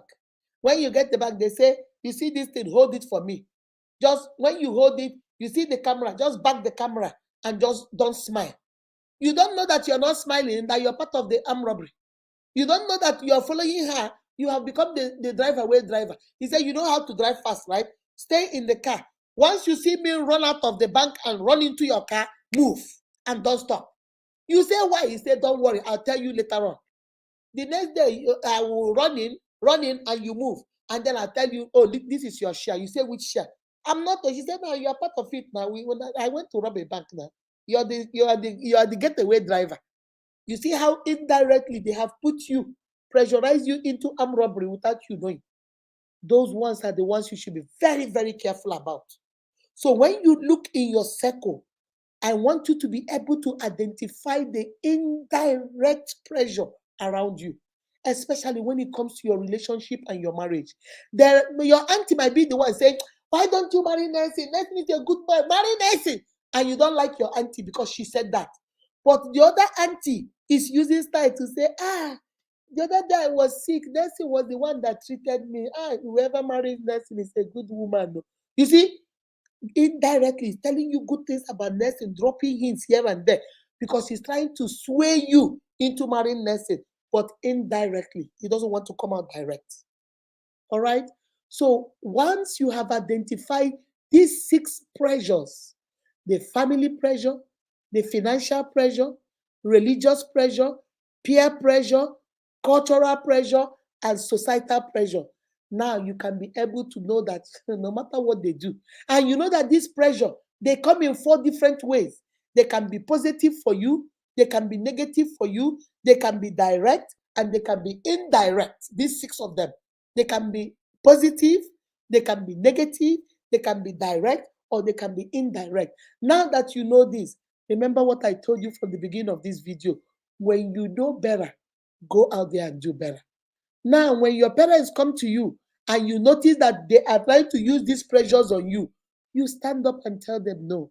Communicate and tell them, Mommy, I love what you're saying. I love that you know this family. I love that you want me to marry an Igbo man. I love the cultural pressure. I love everything, but Mommy, give me time. Give me time because I'm going to live with this man. I'm going to live with this woman. Give me time to figure out exactly what I want. It's okay. Tell them to give you time because now you know. Before you didn't know because they were using indirect pressure. The family pressure was indirect. Financial pressure was indirect. Societal pressure was indirect. Now you say, hey, Mama Unique has taught me. I now know what these people are doing. So now you use effective and efficient communication. You don't have to be rude. You don't have to insult them. You don't have to gaslight them. You don't have to put them down. You don't have to look down on them. You know better. So go out there and do better. And sit your mom down and sit your dad down and say, I understand what you're doing. I know all my age mates are married. I know you don't like how you go to meetings and they make fun of you that your daughter is not married. But mommy, it is okay. Give me time. I'm going to pray about it. I'm going to look there are certain things I'm looking for. Is he kind to me? Is he attentive to me? Does he communicate effectively with me? Is he honest? Is he reliable? Is he committed? Is he consistent? Is he loyal? I'm going to look at those things. And mommy, once I see the things that I think I can work with, I always tell my daughter, if what you're looking for in a man, you find 60%, you can never, very rare, you find 60%. But if you find 60%, the other 40% you can make up. You can never find 80% of what you're looking for. You can never find 100% of what is not even anywhere close. If you find 60%, maybe the other 40% you can make up.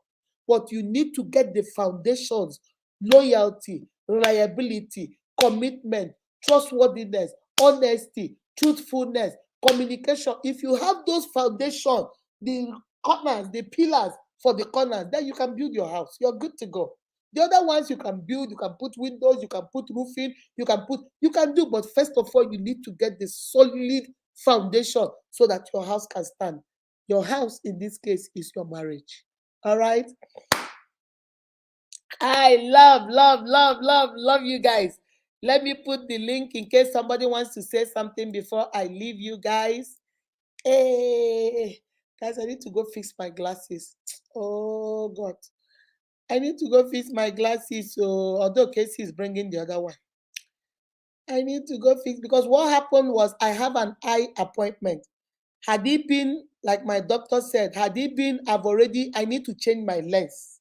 You know, they change your lens every 2 years. So I need to change my lens. If I have changed my lens and it broke, then the doctor said that I would have just come in and they would have replaced the frame. But the problem is they also need to place the lens, not just the hand. So I need my annual checkup. So he said, why don't you come in, do your annual checkup, and then pick a new frame? But this man does not understand that Mama Unique can see. They do not chop otola that we cannot see. So hopefully, when Casey brings the black one, at least I can wear that one. I wear that one until my appointment is sometime in April. But he said that if anybody cancels, like I left my phone and my number. If anybody cancels, they can call me so I can come in. You know, my uniques is not easy. Oh, okay. Oh. All right. Let me put on Instagram if you guys want to come in, say something before I go. And then I'm gonna say hi and look at the comments. My uniques, don't let nobody pressurize you into a relationship you're not comfortable with or a marriage you're not comfortable with. Guess what? You are the one that is going to be in that relationship, not them. Okay? Not them. Lucy, I see you, my love. Joel, I see you. Lydia, I see you. Adekoya Samson, my favorite pastor, I see you. Kayla, I see you. Blessing Joshua, how are you? Princess Judy. Hey, Ojima, my baby, how are you doing? Victoria Akamonso. Oge Chukwu Ihendibo, how are you? Let me see. Share, share, share, share, share. Like. Somebody wants to come in. Come on. Come on. Hello. Hello. How are you doing? How are you doing? Adamu, how you doing? Adamu, Good how evening. you doing? I'm fine, ma. Good evening. Good evening, my love. Good What's evening, my going on? love. What's Yes, going on? I'm fine, ma. Yes, ma. About what I wanted to the conclusion shall just calm me down. Let me say, because when you say there are negative and positive pressure, because during that the was the cultural pressure, when you are talking about that cultural pressure, that's the one that just caught my mind, because that culture of a thing, like me, I'm from the north, a typical northerner from Maiduguri. So there's this experience, because some of those things that our parents will say no over my dead body. When you're giving an example of that woman that said that man did something to her, is like from our place, yeah. Because of the experience, our people normally say no over my dead body, and you can't do anything about that. Like me from Maiduguri, okay, our lady got married to an Igbo people. There's this culture Igbo people have, not all the Igbos, but because of that experience, they now classify the whole Igbo, because her husband died and she doesn't have a male child. So you are not even relevant in the family once you don't have a male child for her. After the husband died, they took everything and gave it to the husband, brother, the uncle, or whatever. They asked her to take the water they use in bathing the dead body. That experience from there, there's nothing we do for our people for them to accept any Igbo of a thing. But even some of the Igbo are against it. But for them, Igbo na Igbo. Yes. That culture of a thing. So there's nothing you can do about that. Because even in between, even within ourselves, even in my own village, my sister is also an example. My own blood sister, when she wanted to get married, the guy she wanted to get married to before my father died, when the guy came, my father said that he doesn't have issue with the guy, but he has issue with where the guy is coming from. He said from their family, they doesn't take care of their wives and they beat their wives. So he said over his dead body, that kind of a thing. And the whole process stopped. So when my father died, because she loved him, that kind of, and no matter, love is not everything. She loved him, whatever. I don't know what happened. She see that my father is no longer alive. Nobody will talk to her. And my mother, when you talk about women, my mother is kind of a kind person. She doesn't talk. That's just my issue. Even my aunt says, Mama, this is your calmness too much. She goes, say, leave it. I say, no, be able to live for God. Some of those things you need to fight. God no go fight them for you. But that's who she is. You can't change her. So the thing they pay me at times, I go say, if when we are watching film, I say, when I saw Patience Zoko, I tell that's the kind of mother I want. Patience Zoko, she'll be laughing. She said, go and meet her. I say, yes, that's the kind of mother. I say, I want you to behave like this woman. But, that's how God has wired her. We can't do anything. So she allowed the marriage to not happen. So at the end of it, that's just it. What my father said, and that's what is happening. The man will beat her. They doesn't take care of their wife. He doesn't take care of her. So when she talk, I was just looking at her. I said, Shibido don't tell you that and love don't close your eye. And now you are into it. You can't do anything. And the worst part, the ones that pains me, like me, when you say, if you look at those people culture, youth, when they dig, you have a culture too. Like from my place, if you are coming to marry from my own side, they will tell you our men are nice. They doesn't talk. But if you married our women, na pepe. They are not lazy, but they will give you back. Anyhow you come, they are ready to give you back. That's just their nature for the women. But the men doesn't talk. And what pains me most is that my sister now take the attitude of my mother. You know, the kind of a thing. I say, I didn't be you pick from your father's side. Since they know that your women, the women from your father's side, the men are calm, but the women are wala. I didn't be you take from there. At least you'll be dealing with that, your so-called husband. You know, but God has a way he's doing of a thing. So when you talk of that culture, yeah. That's why I told you about the positive and the negative pressure. Yes, ma. That's why I wanted to put that. Even though those pressures, not all of it is bad. Bad, You yes, ma. understand? Not Yes, all ma. of it. Exactly. The only thing that might be bad is you are using one Igbo man to judge the whole Igbo. Yes. For Igbo is Igbo for our place. That's the only thing that is bad. But in this case, what your father is what is happening. Is what is happening. Yes, so exactly. this man is still So that's why I tell Exactly. you. That's why I tell you, Put the pressure on you. Sit down and ask yourself, is it positive or positive or negative? Because Yes, if my ma. daughter comes to me now comes to me now and tell me that she's in love with a kidnapper over my dead body, Exactly. before you and your husband kidnap me. Yeah, but there's this thing. There's this poverty pressure. Poverty is a very bad. When you said that It's a poverty, I was sin. like, wow. It's a I said, sin. that Poverty poverty. is a sin. I'm telling you. I don't know. You know, it's not easy. It's not easy to. Some of those poverty is take the grace. So it's not easy to born. Like when you say someone came from a poor home, there's nothing. When you now see a heavy container landed, even me, like my mother normally tell me, say my eye too open. I say yes, it's open. Because tell her say I need a working class lady. Yes, That's sir. just my issue with Yes, her. sir. I said I need someone who is working. I said your generation, you people can cope, but this our generation, we need more. No. She need human hair. We need She more. need everything. So if she's not working, how will we get that one? My money will not solve the whole problem in the house. So I need a working class lady. So she said, my eye too chuko. Because when my brother was getting married, they are married to just a lady. I said, no, look for a person, because the other one he has two at hand that time. One is a nurse. The other one is not even doing, she's not even go to school. I said, okay, go for the nurse. That's where we have the issue. Like, you want? I said, no, go for the nurse. I said, I know what I'm saying.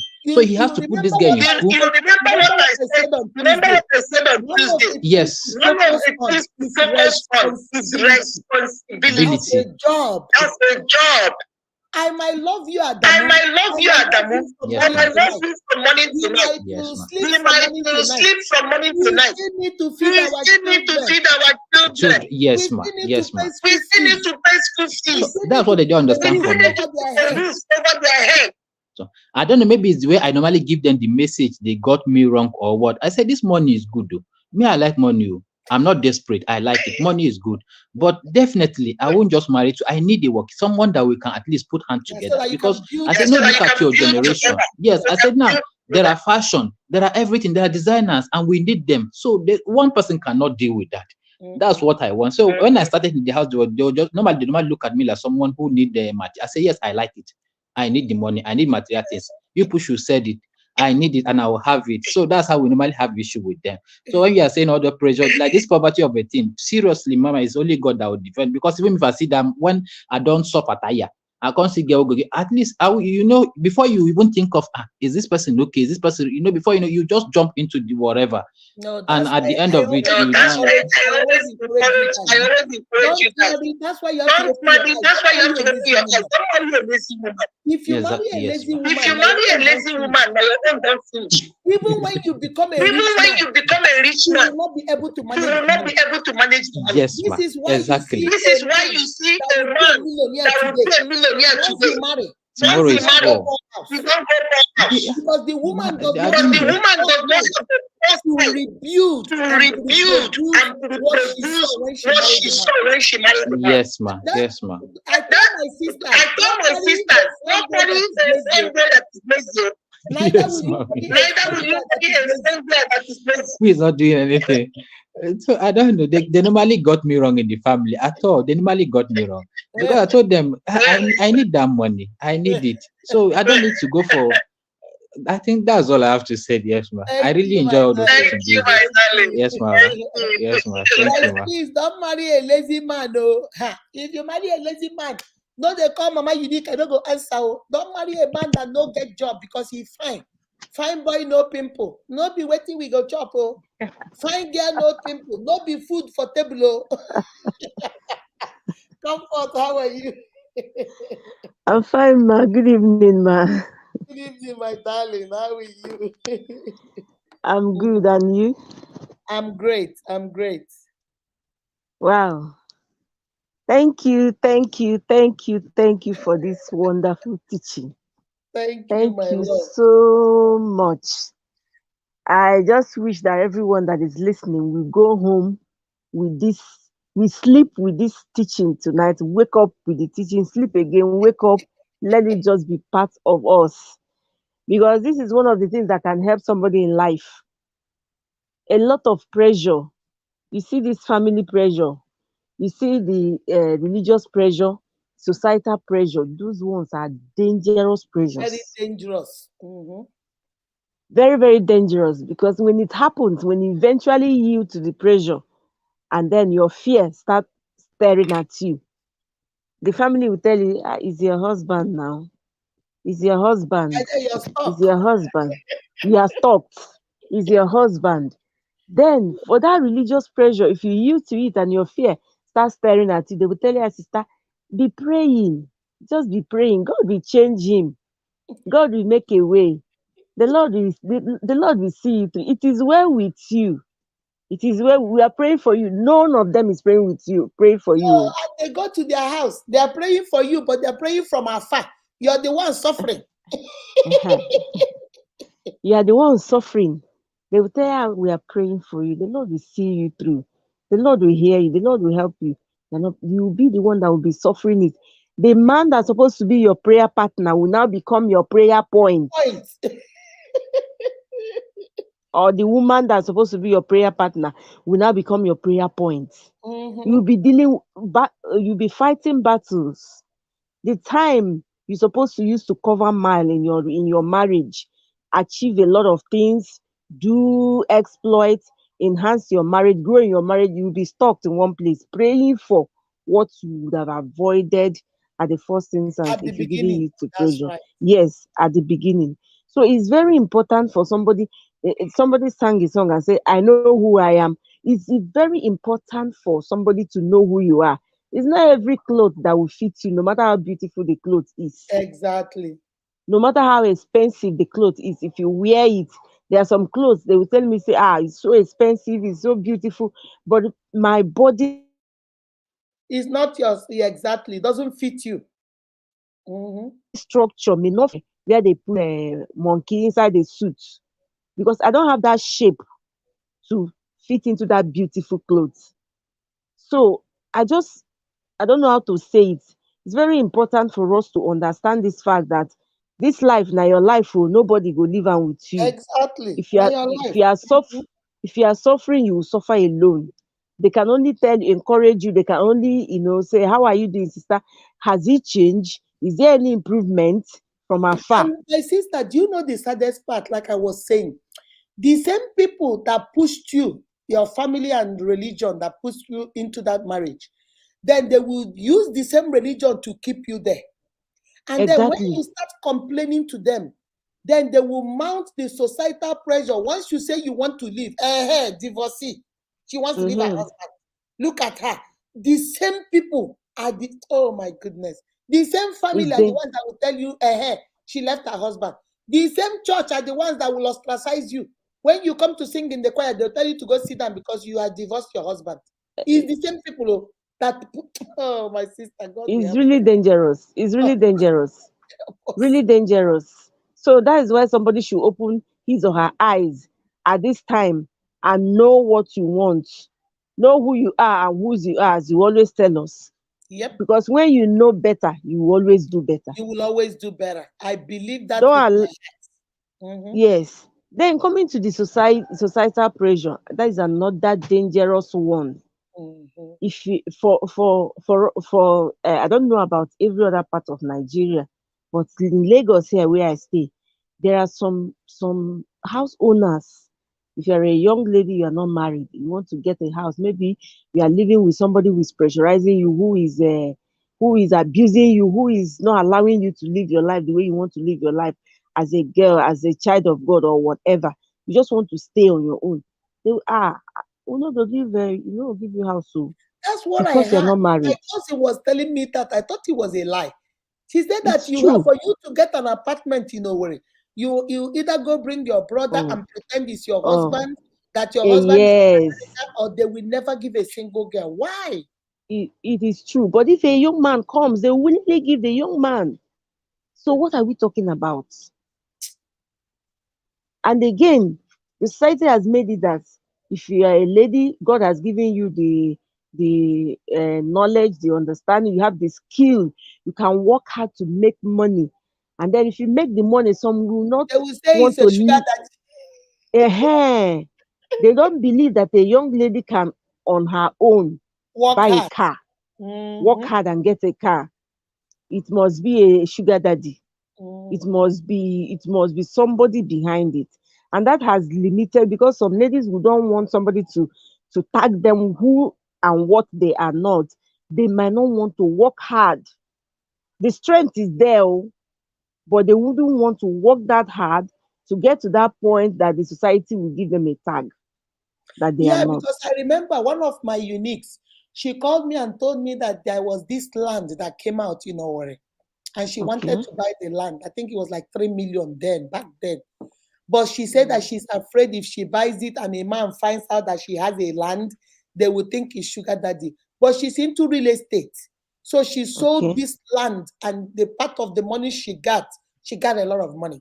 So she was like, I didn't want to do. I said, baby, so she said, Mama Unique, you don't understand. You live in America, you You don't don't understand. understand. You You don't don't understand understand. the pressure. She said, even when she said to her mother was like, you want to buy land, so you have started the Olosho business. Who gave you money? Uh-huh. The mother didn't Uh-huh. even believe that she made that money from commission. She said, Uh-huh. nobody, if you're rich, you have to hide your money and wait until you get married because the society puts this pressure like a girl cannot do anything for herself unless a man is sponsoring it. Exactly. Exactly. I have a friend. She was in Lagos here before she relocated. She worked with ABC Transport, the Ghana route. Then they were making. She was making a lot of money on that route. All these people that will carry luggages to go to that place, they will pay her. She was making money. I know she was making money. The father was alive then in Owerri. She bought a land, a plot of land, two plots of land in Owerri. The father had to, she confided in her father. The father bought the land. She didn't develop the land. At some point, she started developing. She now built a hostel very close to Naked, that That polytechnic. She polytechnic now, next. Mhm. yeah, she now built hostel there. Another one, she built a school. But when a man was coming to marry her, she didn't let the man know that she That he had was all her of those things. own. She Ooh. never allowed the man to know because if the man had known, the man go dey look am one kind eye say maybe na Like who knows one se- which one senator bought all senator. this. So these are the pressures. But I want to encourage anybody, if God has given you the strength to work, please work hard. A man that will love you for who you To are will love you. definitely That's come. right. That's right. And one thing I tell Definitely my come. uniques, my sister, you see, I believe in your own. When your Yes. own man comes, the thing people don't like about you, that's what he will fall in love with. I know Exactly. of a man, this man is blind, okay? But if you see his wife, hey, do you know the day I asked the woman, I said, what do you like about this man? He said, I like that he does not see anything except me. I'm his Wow. eyes. Wow. I said, what? He said, yes. I said, you like Wow. you don't feel somehow doing. He said, no, he went to school for blind. He can do everything. He uses the computer, he does everything for himself. He's a lawyer, he's everything. I just love that I am the only one that exists in his life. His life. Wow. You see, so that's what life. You might say, "Oh, Mama Unique, I don't like you with short hair." But if my own man come, this hair will not bother him. You might Exactly. say, "Oh, I don't like women that wear glasses has fallen." You might say, "I don't like these glasses is just a disgrace." You might say, "I don't like women that wear glasses." But you know what?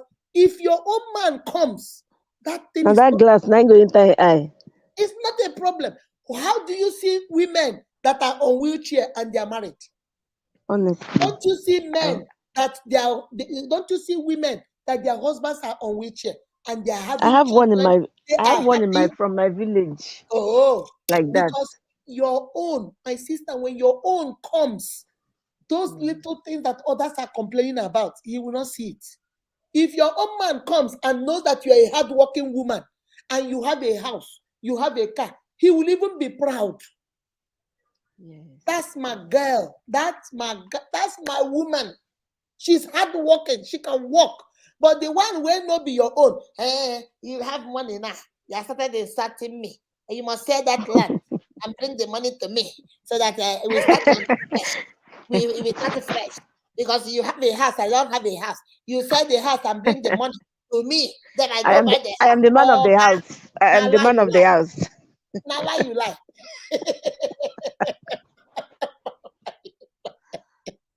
Oh my So you just god. have to be careful and open your eyes. Thank you, my Um, darling. Thank you. thank you so much, ma. You Thank are you, ma. so welcome. You are so welcome. Come on. Come on, Mr. Calvin. How are you? Mr. Calvin. Calvin Mulanga. Chai, this is my glasses. Hello. I don't think his network is working. Hello? Calvin. Okay, I don't think he's here. All right, guys. Nature, I see you, my love.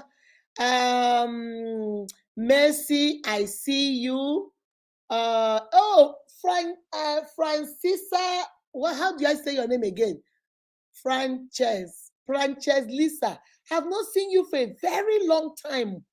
My Zambian sister, where have you been? I've not seen you for a long time, Lisa. How are you doing?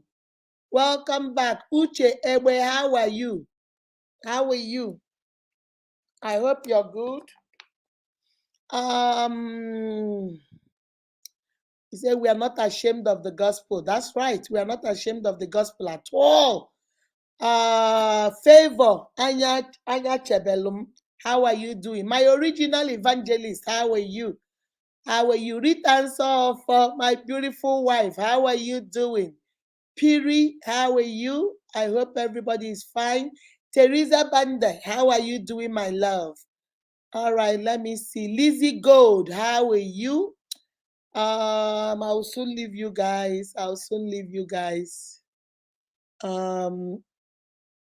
Miss Favor, how are you doing, my darling? Stella Yendibo, I see you, my love. Charity, I see you. Pretty Choma, how are you? Taiwo, Taiwo Eunice, my sister, how are you? Gloria, how are you doing, Mama? How are you? Let me call on a few more people, then I leave. Is it Lee Nams? Lee Nams, I didn't know you were Zambian. I didn't know it was today that my director general told me you were Zambian. I thought you were Nigerian. All right. Let me see. Grace Ozioma Okafor. I see you, my darling. How are you? I see you. Taiwo Eunice, I have already called you, baby. How are you? Let me see. My beloved is mine. Beloved, how are you? If my dad pressurized me, I will just go and stay alone till I'm ready. I don't blame you. Nobody should. There are some pressures that are positive. Okay, like some of you, when you come to my training, I pressurize you guys too because I teach you guys, I empower you guys. It's a kind of pressure. I ask you, how is your business? I hope you're doing something. So it's a positive pressure. The one we don't want is negative pressure, the one that makes you uncomfortable. If your papa want pressurize you, just tell him, say, Papa, chill. Papa, take a chill pill. I go marry you. Did I go marry you? You go shock, oh, you go shockalize you. Just calm down, okay? Let me take my time. Ebaja, my darling, how are you? Desmond, promise, how are you doing, my baby? How are you? Just don't let nobody pressurize you. Evelyn, how are you doing, my baby? Ogechukwu ihe ndị Igbo, I called you. How are you? Francis Mary, how are you? Nwanne Madu, how are you? Let me see. I think I called everybody. Is it Maya Itunu? How are you doing, my love? Neka Alex, how are you doing, baby? Hope everything is good. Remember, guys, water Saturday. We still have 300,000 to give out. Well, we have done the first 300, although 310, but we'll make it 300. So we're going to do another 300 this Saturday. And hopefully, if the other man agrees, we are going to do another water 200, another water 200. That one will be 5,000, okay? So hopefully, we're going to do that. Take care of yourself. Marriage is a beautiful, beautiful thing. There is nothing as beautiful as love. That is the greatest thing God created. That's why he said, above all these things, love, faith, hope. Among all these things, the greatest is love. There is nothing in this world sweeter than love, but you have to do it right. Not obsession, not lust. You have to love right. Make sure you focus on the content. The content, there must be communication, there must be honesty, there must be trustworthiness, there must be responsibility, there must be reliability, there must be truthfulness, there must be, the commitment, loyalty has to be there. Once those foundations are there, now the other things you can make up, you can put window, door, toilet, and build your house. As long as the foundation is solid, every other thing can come to the house. And then now, some of you are trying to find out why you can't focus on the content. You're always focusing on the container. You're always focusing on things that don't make that much sense. I've given you guys is because some of you have family pressure. Some of you have financial pressure. Some of you have religious pressure. Some of you have peer pressure. Some of you have cultural pressure. And some of you have a societal pressure. Societal pressure is the unspoken rules, pressure the society puts on you. Look at the woman was caught in adultery, but they took only her to Jesus. Was she committing adultery by herself? Where is the man? Don't be surprised. The man was among the people carrying stone and say, stone her, stone her, stone her. Don't be surprised. That man was there. But that's the society we live in. A society that a woman doesn't do anything wrong, or doesn't do anything right. A society a man doesn't do wrong. A society, it is a man's world. Unfortunately, we are in this society, there is nothing we can do. But now you can stand up for yourself, whether direct or indirect pressure, whether negative or positive pressure. You now know. Go out there and do better. Mommy, just like Adamu said, okay, this sister that married an Igbo man, the culture where because she had only girls, didn't have a boy because they don't value girls. They only value you having a son. So when she didn't have girls, her husband died. They sent her away with her girls. They took all her husband's property and gave it to the man's brother. And then they used water to bathe the corpse of the man and gave it to her to drink or take a bath with, something like that. I don't know. I know there's a culture like that in the Igbo culture, but I don't know which side of Igbo. Okay. So do you blame her if the family say, over my dead body will somebody marry an Igbo man again? You see, culture. That's cultural pressure right there. So even if another sister, even if Adamu fall in love with me, Mama Unique, his family will say, nehi kaba. We saw how they treated your sister. You are not going there. You see the pressure. But it's not left for Adamu to stand up and say, yes, they treated my sister bad. Yes, they didn't do good to my sister.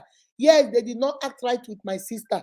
But this is not, this person I'm marrying is not the same person. Hello? Yes. Hello? Your network is very bad, baby. So it is left for Adamu to say, yes, I know they did this to my sister.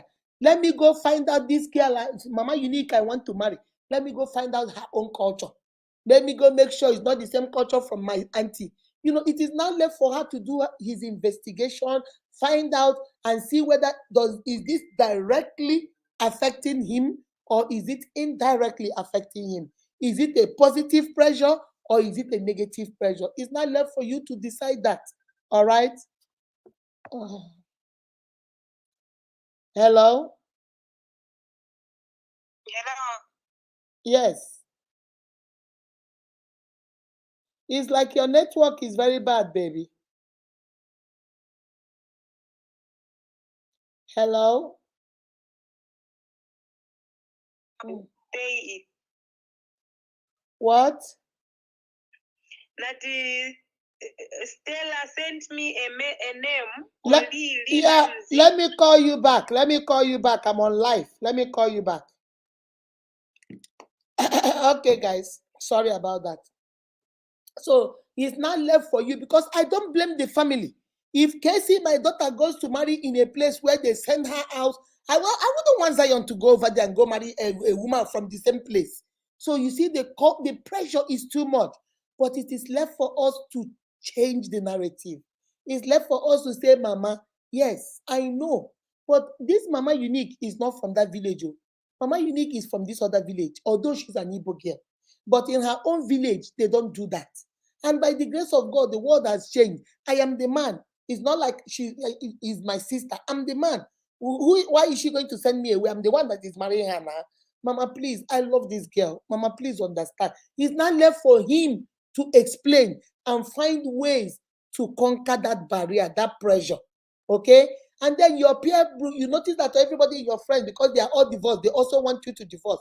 Baby, run, there is fire on the mountain. Run, run, there is fire on the mountain. Whenever you gather with them, all they talk about is how they are free, how they don't have any man to disturb them, how they don't want to be associated with a man, how a man this, man that.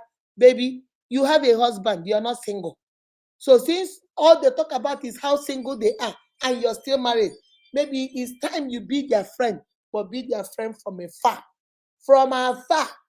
As onye yi na-ekwensu na-eriri ga-eri with ogologo ngaji so that ekwensu bịa gị hapụrụ ya ngaji gbalaga, which means he who eats with the devil eats with a very long fork, so that when the devil wants to catch you, you leave the fork for him and run as fast as you can. If all they're going to talk about is how they are enjoying their single life, how they are having fun, how they are going on vacation, how because you're still married, you're no longer their friend, then baby, go find new friends that are married. Stay away from them. Because if care is not taken, the pressure will get to you and they begin to affect you. All right. I'll see you guys on Saturday. Woto, Saturday. Come on, guys. Let's have some fun on Saturday. Remember, you are beautifully and wonderfully made by God. That is why every single one of you is unique. Be kind to yourself and to each other. Bye-bye. Bye-bye. Bye-bye.